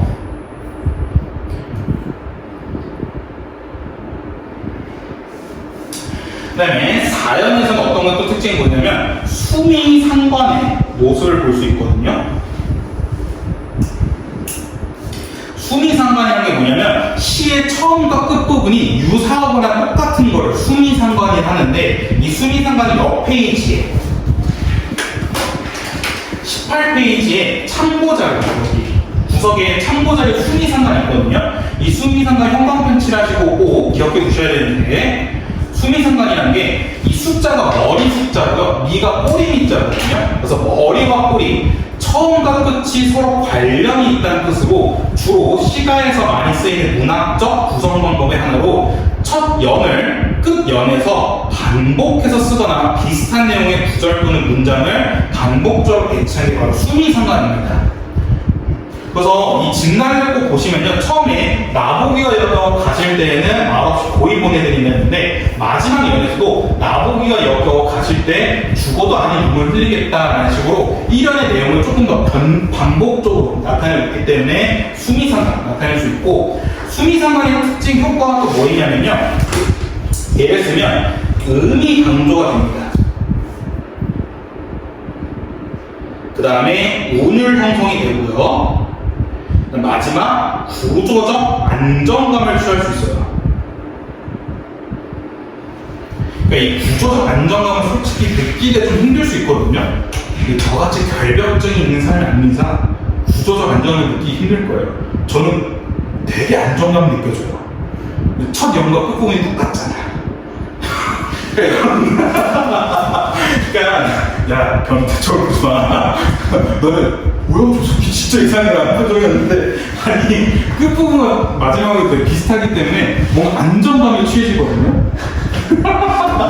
그러니까 이거는 너네가 못 느껴. 결벽증이 있지 않는 이상 전혀 안 느껴지나요? 근데 하긴 그래. 제가 지금 7, 8년 수업하고 있는데 어느 누구도 이거 공감한 사람이 없어. 되게 슬픈데. 네. 그래서 이런 식으로 볼 수 있는 게 바로 진달래꽃이라는 작품입니다. 자, 그 다음에 그 옆에 여기 본문이 진달래꽃의 구조와 율격 한번 보시면 구조되어 있는 것처럼 1형과 4형이 서로 반복되는 데는 순위상관의 구조고요. 그래서 주제가 강조되고 운율을 형성하고 형태적인 안정감을 취할 수 있다. 그랬었고 이거 형광펜칠하시고 꼭 치셔야 되는데 율격에 미묘를 계승한 3음보와 7호조의 율격을 하고 있다. 이거 꼭 별표 치고 기억해 두세요.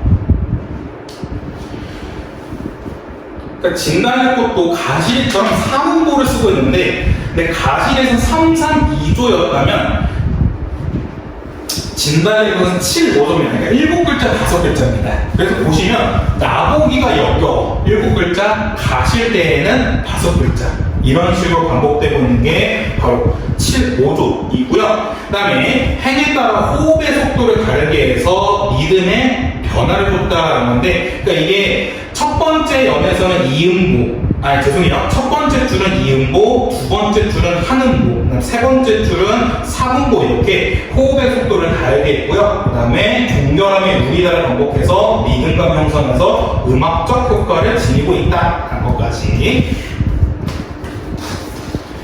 체크하면 좋으실 것 같고 그 다음에 18페이지로 갈게요. 18페이지에 소단원 학습활동에 첫 번째부터 아름다운 가실길에 뿌리오리다라는 의미가 무엇이냐라는 건데 첫 번째는 인의 앞날을 축복해주는 거고 그 다음에 진달래꽃은 시적화자의 분신이기 때문에 그 꽃을 밟고 가면서 그걸 기억해달라는 시적화자의 은근하고 가슴 아픈 호소다라는 것도 볼 수 있고 그 다음에 시적화자가 자신과 있을 때 힘들었던 기억을 잊고 새롭게 출발하라는 의미라는 것도 볼 수 있다는 거. 그 다음에 그 밑에 작은 3번 사연에 죽어도 아니 눈물 흘리우리다 해서 화자의 본 마음이 뭘까 했더니 화자의 마음이 참혹하게 상처 입어도 눈물 흘리는 약한 모습을 보이지 않겠다는 의미다. 눈물을 흘리지 않겠다 한 것에는 이면에는 매우 슬플 거라는 반어적 의미가 있기 때문에 그런 속마음을 짐작하고 이미 떠나지 않기를 간절히 바라는 마음일 것이다 라는 거였고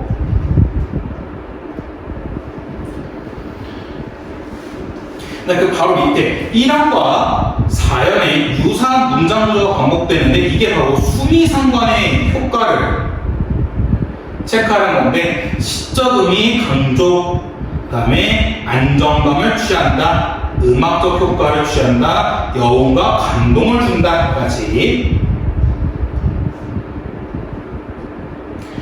그 다음에 1연과 4연에 나타난 화자의 심리에는 어떤 차이점이 있을까 했더니 1연에서는 이별의 상황에 체념하고 묵묵히임을 보내겠다는 마음이 드러나는데 4연에서는 고조되는 슬픔을 꾹 눌러 참으려는 마음이 드러난다. 즉 1연에서는 체념적이고 소극적인 마음이 4연에서는 의지적이고 적극적인 모습이 나타난다.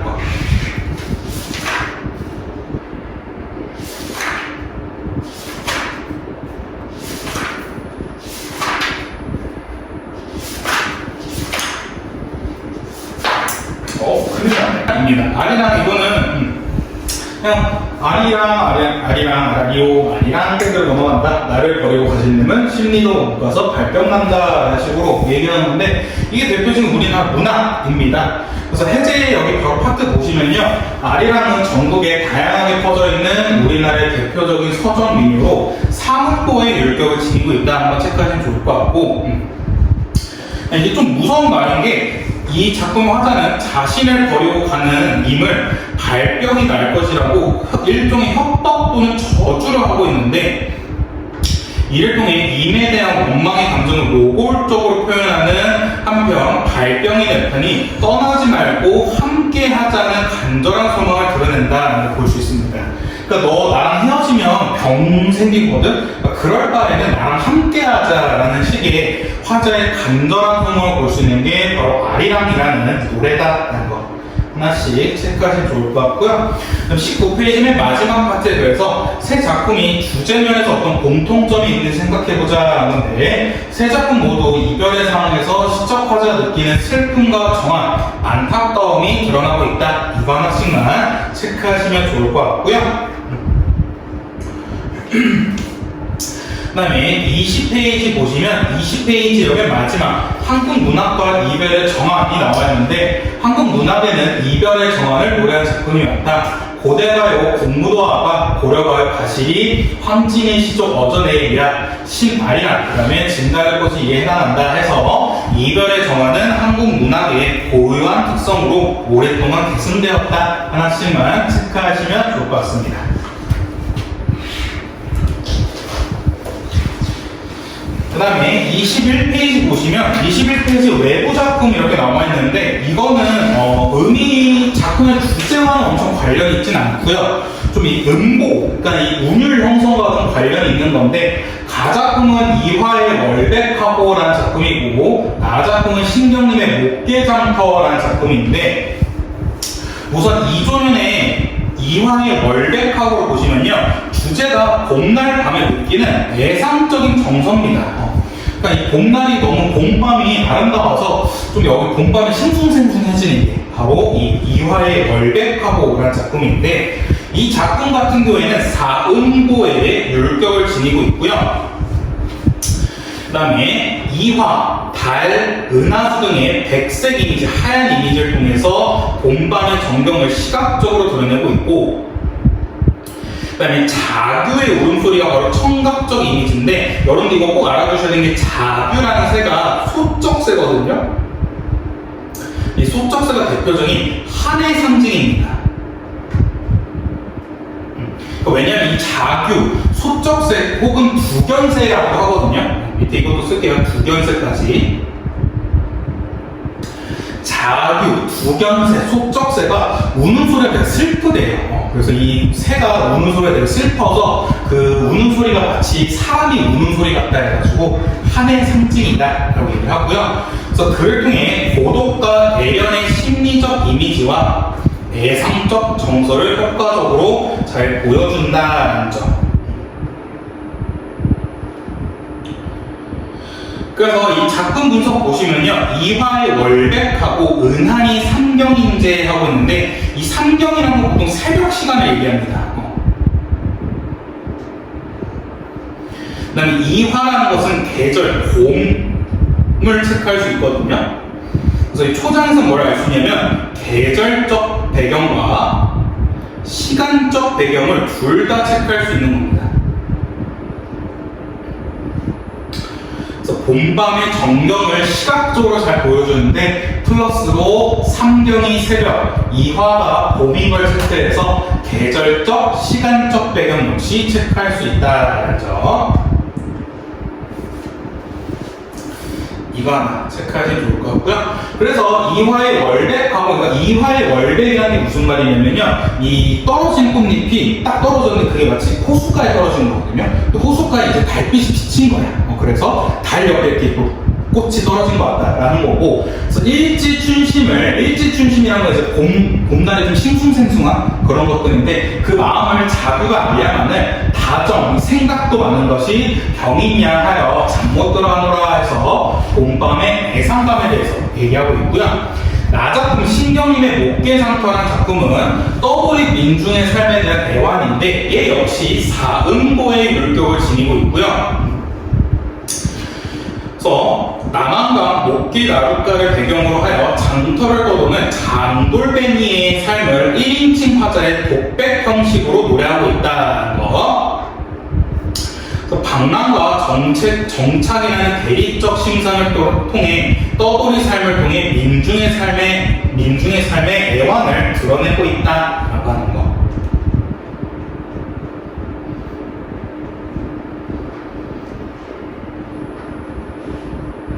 그래서 이걸 좀 보시면요. 하늘은 나보러 구름이 되라 하고 땅은 나보고 바람이 되라고 한답니다. 이 구름과 바람 얘네들의 공통점이 뭐냐면요. 한 곳에 정착하지 못하거든요. 계속해서 이게 떠돌아다닙니다. 그래서 이거를 뭐라 하냐면 초연한 삶이라 하거든요. 그래서 정착하지 못하는 모습을 이제 구름과 바람이라고 볼 수 있는데, 하늘과 땅은 그 뭐냐면 얘네들은 운명을 얘기하는 겁니다. 그러니까 나의 운명은 이렇게 정착하지 못하는 초연한 삶이다라고 얘기하고 있는 거고, 그다음에 하늘과 땅이 이렇게 나보고 구름과 바람이 되랄 수는 없잖아요. 그래서 이것도 의인법 체크할 수 있겠고요.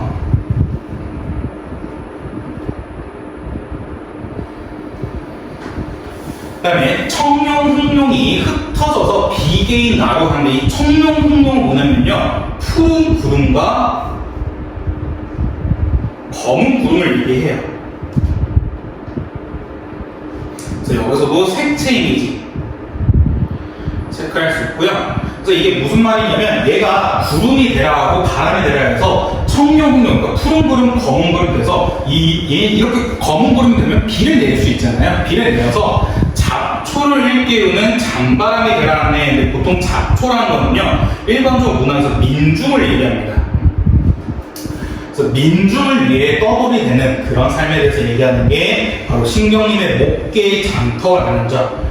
근데 이 두 작품 다 앞에 있는 가시리와 진달래꽃 주제면에서 관련이 없지만, 그래도 음복, 운율과 관련해서는 앞에서는 둘 다 3음보였지만 얘네 둘 다는 4음보였다는 거. 그래서 어떻게 끊어있는지는 밑에 이화에 완벽하고 은하니 상경인재 하늘은 나더러 구름이 되라 하고 이런 식으로 끊어 읽을 수 있다는 점. 이거 보시면 될 것 같고요.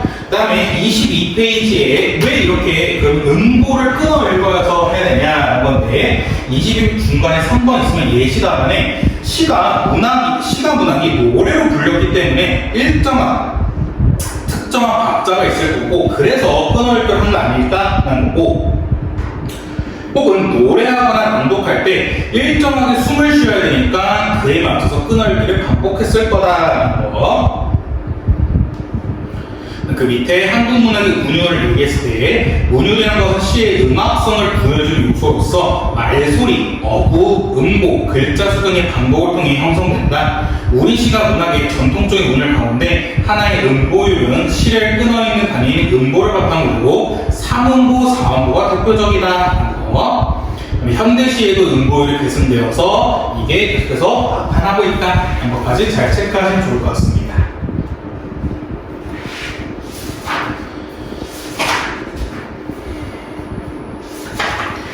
그 다음에 넘어가셔서 바로 상충곡 본문 볼게요. 아무래도 시간이 빠듯하니까. 상충곡 본문 61페이지. 죄송합니다. 60페이지부터 볼게요. 60페이지. 죄송해요. 60페이지.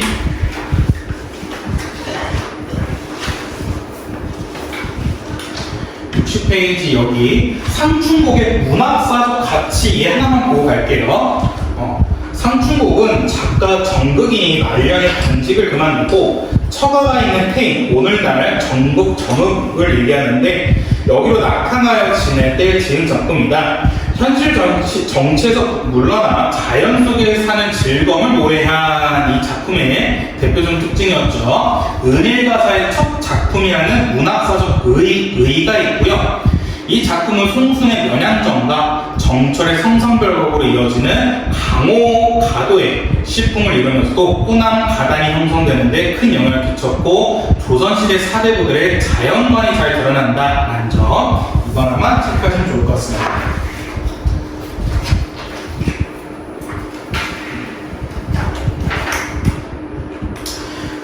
그러고 나서 61페이지 이제 상충곡 본문으로 갈게요.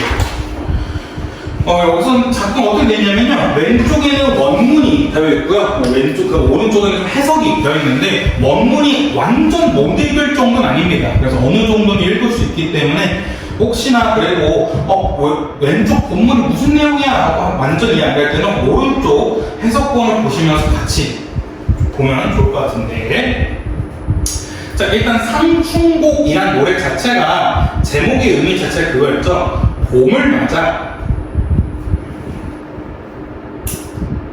경치를 구경하며 즐기는 노래. 이게 바로 상충곡이었는데, 밑에 써있는 것처럼 작가가 벼슬에서 물러나 고향에 머무르면서 상충이라는 제목 그대로 봄을 구경하고 즐기는 노래다. 속세를 떠나 자연에 묻혀 살고 있는 시적하지는 어느 날 봄을 맞이하여 아름다운 경치를 감상하면서 무라일체 경지에 이르러 자연과 함께하는 삶의 즐거움 그리고 안 빛납도하는 데에 만족감과 자부심을 드러내고 있다. 이거 하나만 잘 체크하시면 좋을 것 같고요. 자, 그럼 이제 서사 부분을 한번 보러 갈 텐데, 홍진에 묻힌 군내 이내 생애 어떠한고 하고 있는데, 저번에도 말씀드린 홍진, 이거는 대표적인 속세를 뜻하는 말이었죠. 군내할 때는 사람들을 얘기하는 거고, 그래서 속세에 있는 사람들아, 내 삶이 어떠한가 라고 물어보고 있습니다.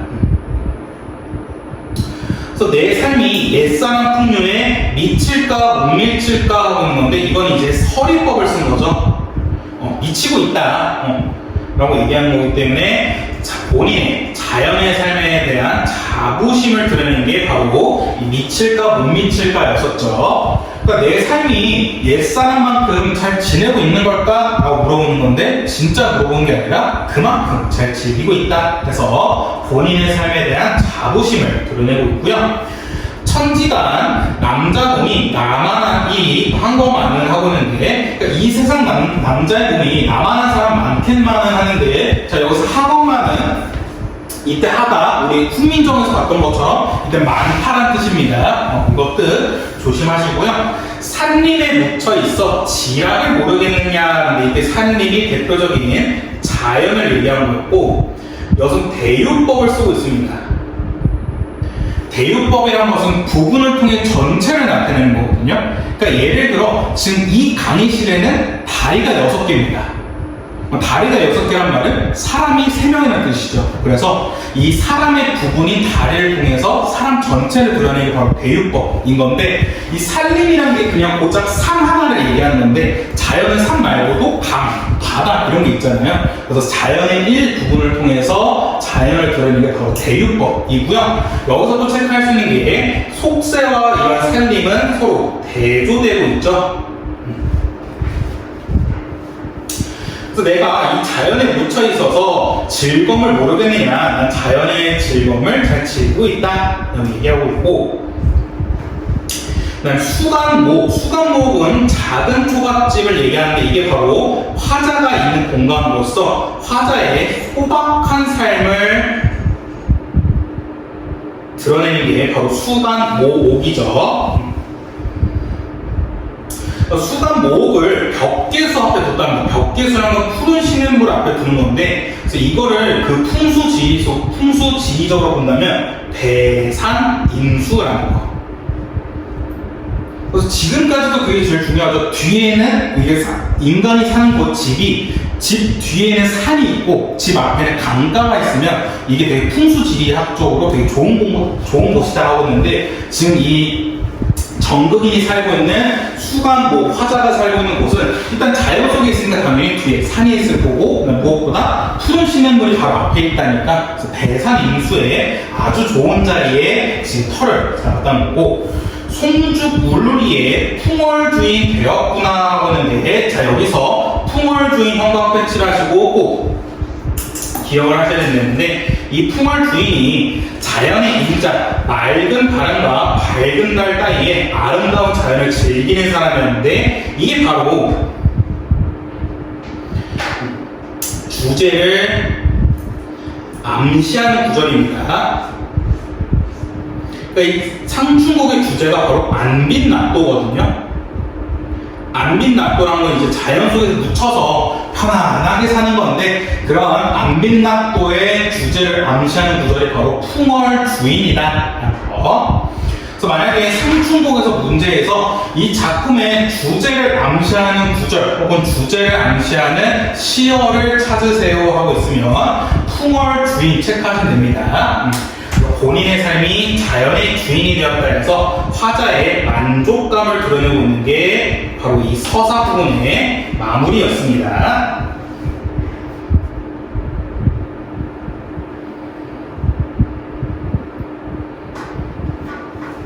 괜찮나요? 네. 그 다음 페이지 62페이지 이제 본사로 들어갈 텐데 엊그제 겨울이 지나 새봄이 돌아왔답니다. 자, 여기서 새봄이 바로 이 작품의 계절적 배경을 체크할 수 있었죠. 새봄이 돌아오니 도와 행화는 석양이에 피어있고 녹양강초는 새우중에 푸르도다 하고 있는데, 자, 여기서 도와 행화할 때 도화 꼭 잘 체크할 수 있는데 이 도화가 바로 무릉도원을 얘기하는 거죠. 이 무릉도원은 자연 속에서 이상향을 나타내는 건데, 이렇게 무릉도원을 얘기하는 거는 도교적 신선사상입니다. 그러니까 옛날에 그 양반들은 보통 자연 속에 사는 신선이 되고 싶어 했대요. 근데 이 신선들이 사는 공간이 바로 무릉도원이었다고 합니다. 그래서 이건 뭐냐면 자기가 있는 곳이 바로 무릉도원이다 라는 건 뭐냐면 내가 바로 신선이다 라고 드러내는 거거든요. 그래서 이렇게 신선과 관련된 그 양반들의 사상이 뭐냐면 도교였거든요. 유교와 도교인데 그 유교는 좀 임금에 대한 충을 나타냈다면 도교는 좀 신선, 자연 친화를 나타내는 거였는데, 그래서 여기서는 도교적인 신선 사상을 드러내고 있었고요. 그다음에 이 도화와 행화가 색깔이 바로 붉은색이 있었죠.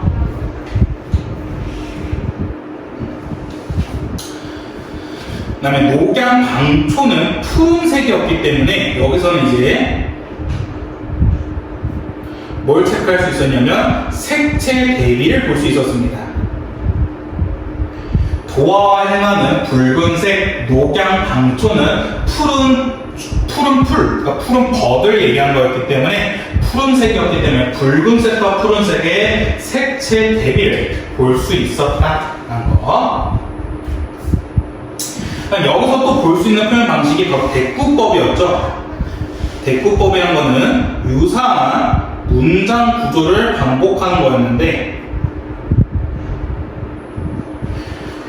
도화는 피어있고 녹양강초는 푸르도다 라는 식으로 뭐뭐는 뭐뭐고 뭐뭐는 뭐뭐도다 라는 식으로 유사한 문장 구조를 반복하고 있는 대꾸법 체크할 수 있었고요. 내신 대비니까 조금 더 디테일한 내용 들어보면 얘는 관습적인 미사여구입니다. 관습적 미사여구가 뭐냐면요, 그러니까 미사여구란 말이 되게 꾸며주는 말이거든요. 관습적이라는 거는 사람들이 그냥 암묵적으로 쓰는 말들인데, 그러니까 여러분들 그런 거 있잖아요. 뭐 어떤 사람이 되게 가볍다라는 걸 나타내기 위해서 사람들이 뭐냐면 야, 너 되게 깃털 같다 라고 하거든요. 근데 이렇게 깃털 같다고 하면 사람들이 다 알아듣습니다. 왜냐하면 사람들이 이걸 많이 들어봤고 한 사람만 쓰는 게 아니라 다 두루두루 그 말을 썼기 때문에 이건 사람들이 다 알아볼 수 있는데, 이때 당시에 봄 경치를 묘사하는 표현이 바로 이거였대요. 도화는 피어있고 녹양강초는 푸르도다. 나는 이 표현이 봄 경치를 묘사할 때 사람들이 암묵적으로 쓰는 꾸며주는 말이었기 때문에 이거를 관습적 미사여구라 하고요. 그래서 이때 고전 문학에서 봄의 경치를 묘사할 때는 도와 행화는 피어있고 녹양강초는 푸르도다라는 좀 사람들이 대표적으로 쓰는 표현 방식이 관습적 미사여구였다라는 거. 그래서 얼마나 아름답냐면 이 모습이 칼로 막아낸가 붓으로 그려내니까 칼로 막 이렇게 싹싹 재단한 것 같다, 혹은 붓으로 그려낸 것 같다 해서 여기서도 대꾸법 체크할 수 있었고요. 그래서 조화신공, 조물주의 솜씨가 아주 신비롭구나, 헌사롭구나, 대단하구나 라고 얘기하고 있고요. 그 다음에 수풀에 우는 새는 춘기를 묻네 겨워 소리마다 교태로다 하고 있는데, 자, 여기서 새에 형광펜 칠하시고 꼭 기억해 주시겠죠? 이 새가 바로 감정이입이었는데요. 감정이입이란 거는 화자와 대상의 감정과 상황이 유사한 거였거든요. 그러니까 지금 새는 화자와 상황 혹은 정서가 비슷한 건데 왜 그러냐 했더니 이 새가 막 우는 겁니다. 근데 왜 우냐면 무라일체이니 흥이냐 다를소냐라는 거거든요. 그러니까 이게 뭐냐면 봄이 됐으면 새들도 기분이 좋은 거예요. 새들도 막 기분이 좋아서 짹짹짹 거리는데 그러니까 나도 봄 펴서 기분이 좋다는 겁니다. 그래서 야 새야 너랑 나랑 무라일체 너랑 나랑 똑같은데 너의 즐거움이 나의 즐거움이지 않겠느냐 해서 여기서 새는 감정이입을 볼 수 있고요. 그에 대해서 조금 더 디테일하게 그런데 바로 여기 1기둥 물음에 흥이냐 다를소냐 된 게 의미가 뭐냐. 봄날 숯불에서 우는 새의 흥이나 시적 화자가 느끼는 봄날의 정서가 같다라는 무라일체의 경지를 보여주고 있다는 것도 체크하시면 좋을 것 같습니다.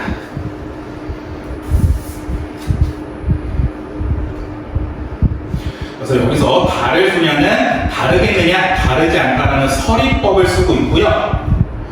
그다음 혹시나 사자성어 나올 수 있으니까 이 무라일체와 똑같은 말의 사자성어를 말씀드리면 무라일체 혹은 물심일여 혹은 주객일체 이 말이 무라일체랑 다 같은 말입니다. 무라일체는 그 대상과 똑같은 걸 말하는 건데 무라일체, 물심일여, 주객일체 이게 다 같은 말입니다.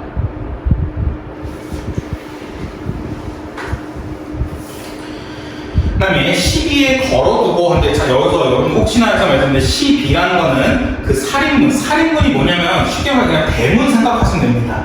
집안의 대문 혹은 정문을 생각하시면 되는데 이 살인문 근처를 걸어보고 이 사람이 이제 정자에 앉아본 겁니다. 여기 정자가 바로 화자의 위치 체크할 수 있는 거고요. 그래서 뭐냐면 이렇게 앉아봤더니 소요음영하냐 소요음영이라는 거는 어떤 거냐면 되게 여유롭게 산책하면서 노래 부르는 겁니다.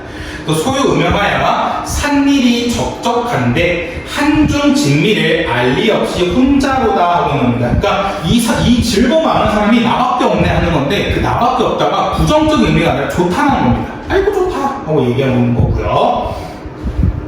그 다음 페이지 63페이지 본사 2입니다. 그러니까 얘가 이제 혼자 즐기니까 어떻게 하냐면 이웃들이랑 산수 구경 가자라고 얘기하거든요. 그래서 이봐 이웃들아 해서 이웃이라는 청자가 등장하고 이웃들아라는 식으로 말을 건네는 방식을 쓰고 있습니다. 그래서 뭐라 하냐면 산수 구경 가자라고 하고 있습니다.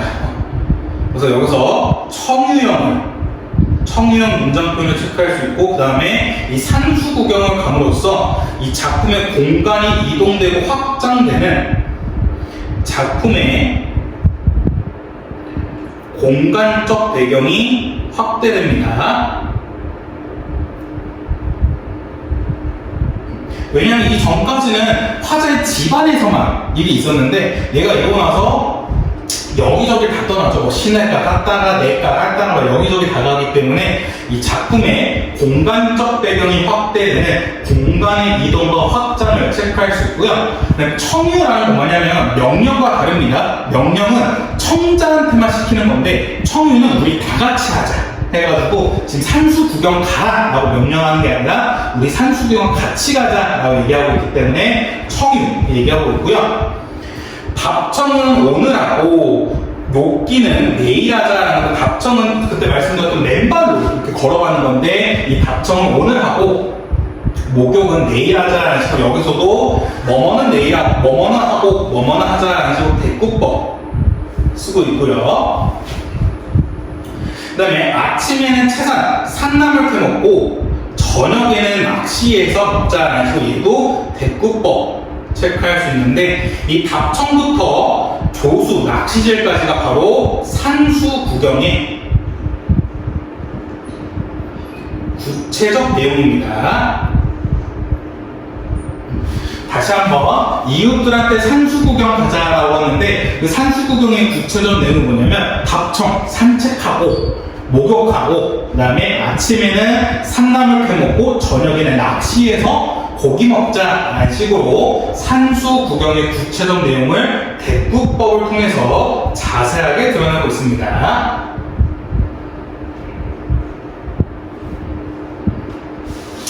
자, 그 다음에 각 괴역 읽은 술, 네, 술도 형광펜 칠하시고 기억해 두랬죠.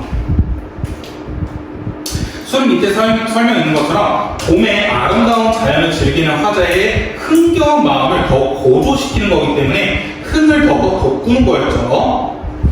자, 우리 여름방학 술의 두 가지 의미. 첫 번째는 흥 돋구는 거, 두 번째는 고통을 잊게 해주는 거. 근데 여중에서는 흥을 더 돋구는 거였죠. 그 다음에 술을 갈건으로 바타먹어 하는 건데 이 갈건을 바타먹는 게 무슨 말이냐면 소박한 삶을 나타내거든요. 그러니까 이거는 조금 여러분들 공감이 많이 안 될 수 있는데 그러니까 옛날에 술을 담궈가지고 술을 되게 여기서 보면 칡으로 짠 배거든요. 그러니까 얘는 제대로 안 걸러지는, 그러니까 술이라는 게 찌꺼기가 되게 많거든요. 그래서 이거 걸러낼 때 그 찌꺼기가 많이 걸러져야 되는데 지금 얘는 칡으로 만든 배기 때문에 솔직히 말해 잘 안 걸러지는 겁니다. 안 걸러지고 보통 되게 좋은 비단 같은 걸로 쫙 걸어내야 완전 술맛이 좋았다 하거든요. 근데 얘는 지금 자연 속에 있으니까 그렇게 좋은 걸로 걸러낸 게 아니라 그냥 자연에서 볼 수 있는 걸로 만들어서 되게 소박하게 술을 마시고 있는 거고, 그 다음에 꽃나무 가지 꺾어다가 수 놓고 먹으리라면서 이제 꽃나무 살짝 놓고 거서 한 잔, 두 잔 이렇게 천천히 마신다는 건데 되게 풍류적인 모습을 보여주죠. 풍류적인 모습을 보여줍니다.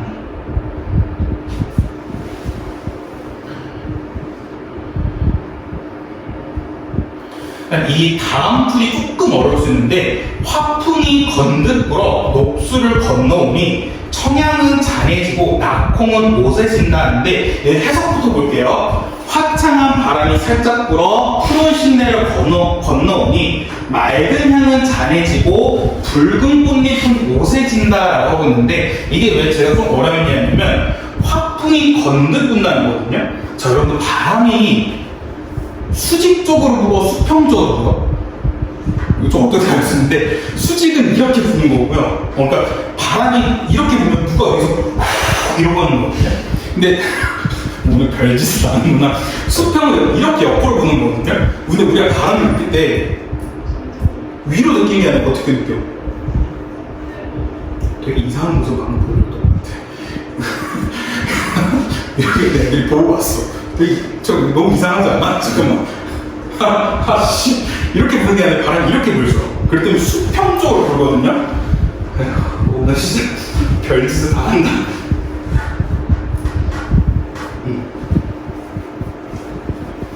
근데 낙홍이라는 거는 꽃잎이 떨어지는 거거든요. 꽃잎은 수직적으로 떨어지죠. 그렇기 때문에 이 낙홍은 오세진다는 수직적인 모습입니다.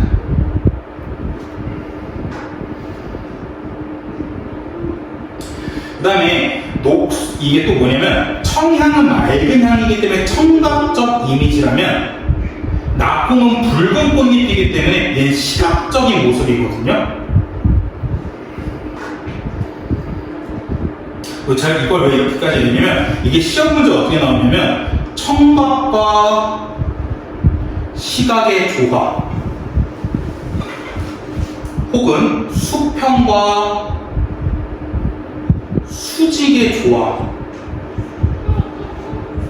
보여주면서 봄날의 경치를 보여준다라고 하거든요. 그래서 이렇게도 선지가 나올 수 있으니까 기억해 주시면 좋을 것 같습니다.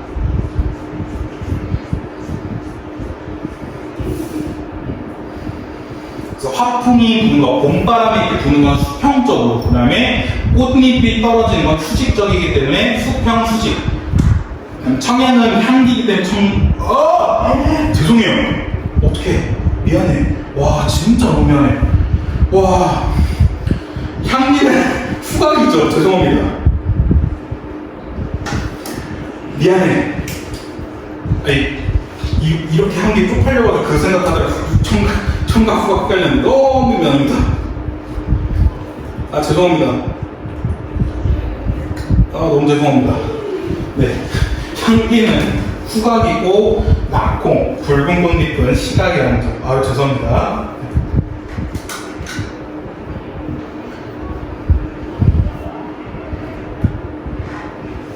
그 다음에 준중이 비었거든 나더러 아이야. 그러니까 술통이 비었으면 나한테 말해라. 소동, 이 심부름꾼 아이한테 시켜서 술을 더 가져오게 할 거고, 어른은 막대 갖고 아이는 술을 내고 미는 마음대로 천천히 걸어가는 건데, 이게 콧노래 부르면서 천천히 걸어가는 거거든요. 그래서 흥얼거리면서 시냇가에 혼자 앉아있는 겁니다. 이제 화자가 공간 이동을 한 겁니다. 아까는 정자에 있었는데 이제 시냇가로 간 거예요. 그래서 명사 좋은물에 잔시서 보도, 그러니까 명사 좋은물이란 건 진짜 그 바닥이 다 보이는 엄청 깨끗한 물이거든요. 그 강가의 바닥이 다 보이는 엄청나게 깨끗한 물에 잔을 씻어 보고 청류를 부어보니 떠오니 도화로다. 아까 도화 말씀드린 것은 무릉도원이었죠. 그러니까 이게 무슨 말이냐면 얘가 딱 도착해서 이 시내가 도착해서 이제 잔을 딱 씻었는데 도화 복숭아꽃이 막 내려오는 거야. 복숭아꽃이 내려오네? 여기 무릉도원이야? 하고 있는 겁니다. 그래서 무릉도원이 가깝보다 혹시 저 위치 거긴가 하고 있는 겁니다. 저 끝이 무릉도원인가 하고 있는 겁니다. 그 다음 이제 마지막 페이지 여러분들 다 왔습니다. 그래서 송간세로에 두견화를 붙여주고, 송간세로란 거는 그냥 오솔길이라 생각하면 되는데 오솔길에 이 진다리를 보여줬고 공두에 급히 올라갑니다. 이제 또 공두로 갔어요. 얘가 또 공간 이동을 한 거고 화자의 위치를 체크할 수 있습니다. 아까는 시냇가에 있었는데 이제 산봉우로 올라간 거예요. 산봉우로 올라갔더니 구름 속에 앉아있다는 거예요. 이 사람이 구름 속에 앉아있는 거는 이 속세를 완전히 벗어난 탈속적 분위기라 체크할 수 있다 했었죠. 그래서 구름 속에 앉아있더니 수많은 마을, 청춘 망나기 곳곳에 걸어있니 연하 1위는 금수를 재폈는 듯 하고 있는데, 이게 뭐냐면 연하 1위가 안개와 노을이거든요. 이게 마치 비단 같다는 거야. 엄청나게 아름답다라고 얘기하면서 넘어든이라는 지교법 체크할 수 있고, 아름다운 자연의 모습을 보여주고 있습니다. 그래서 엊그제 검은들도 공빛도 유여할시하고 있는데, 자, 여기서 유여할시하, 할시하로 끊는 거는 영탄적 어조를 쓴 거예요.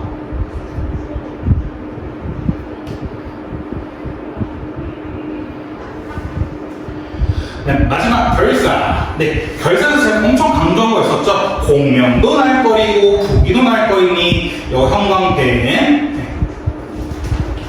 공명 이름을 널리하는 거, 부기 돈 많아지는 거 했는데, 공명도 날거리고 부기도 날거린답니다. 이게 공명과 부기가 실제로 꺼리는 게 아니라 내가 얘네를 꺼리는 거였죠. 그래서 이거는 주객 전도의 표현 체크할 수 있고요. 그 다음에 청풍명월, 이것도 자연을 나타내는 건데, 이것도 자연의 일부분을 통해서 자연을 전체를 나타내는 대유법 체크할 수 있고요. 청풍명월 외에 어떤 것이 있겠느냐라는 건데, 그냥 자연 말고는 내가 친구가 없다 해서 서리법과 의인법을 사용하고 자연 신화의 모습을 보여줍니다.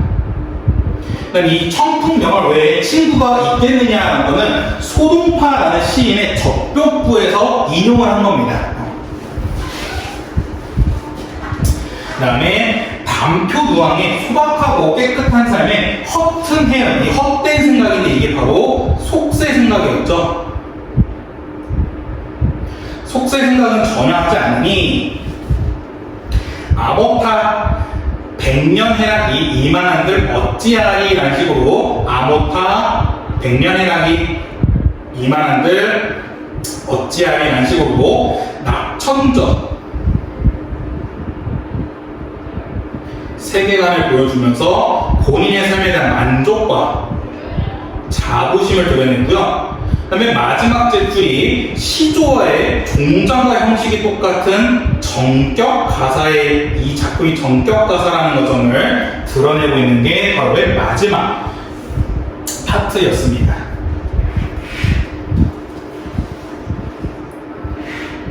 괜찮나요?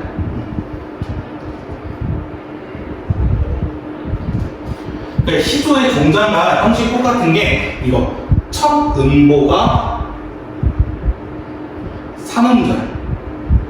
삼음절이라는 게 세 글자인데 아무타가 이제 여기 맨 음보라는 게 맨 앞에 있는 음보인데 여기가 세 글자이기 때문에 똑같은 시조의 형식을 볼 수 있다. 정격 가사라는 거고요.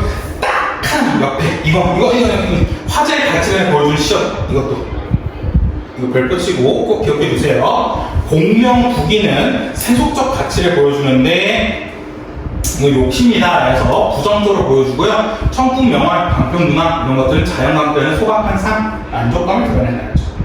오케이.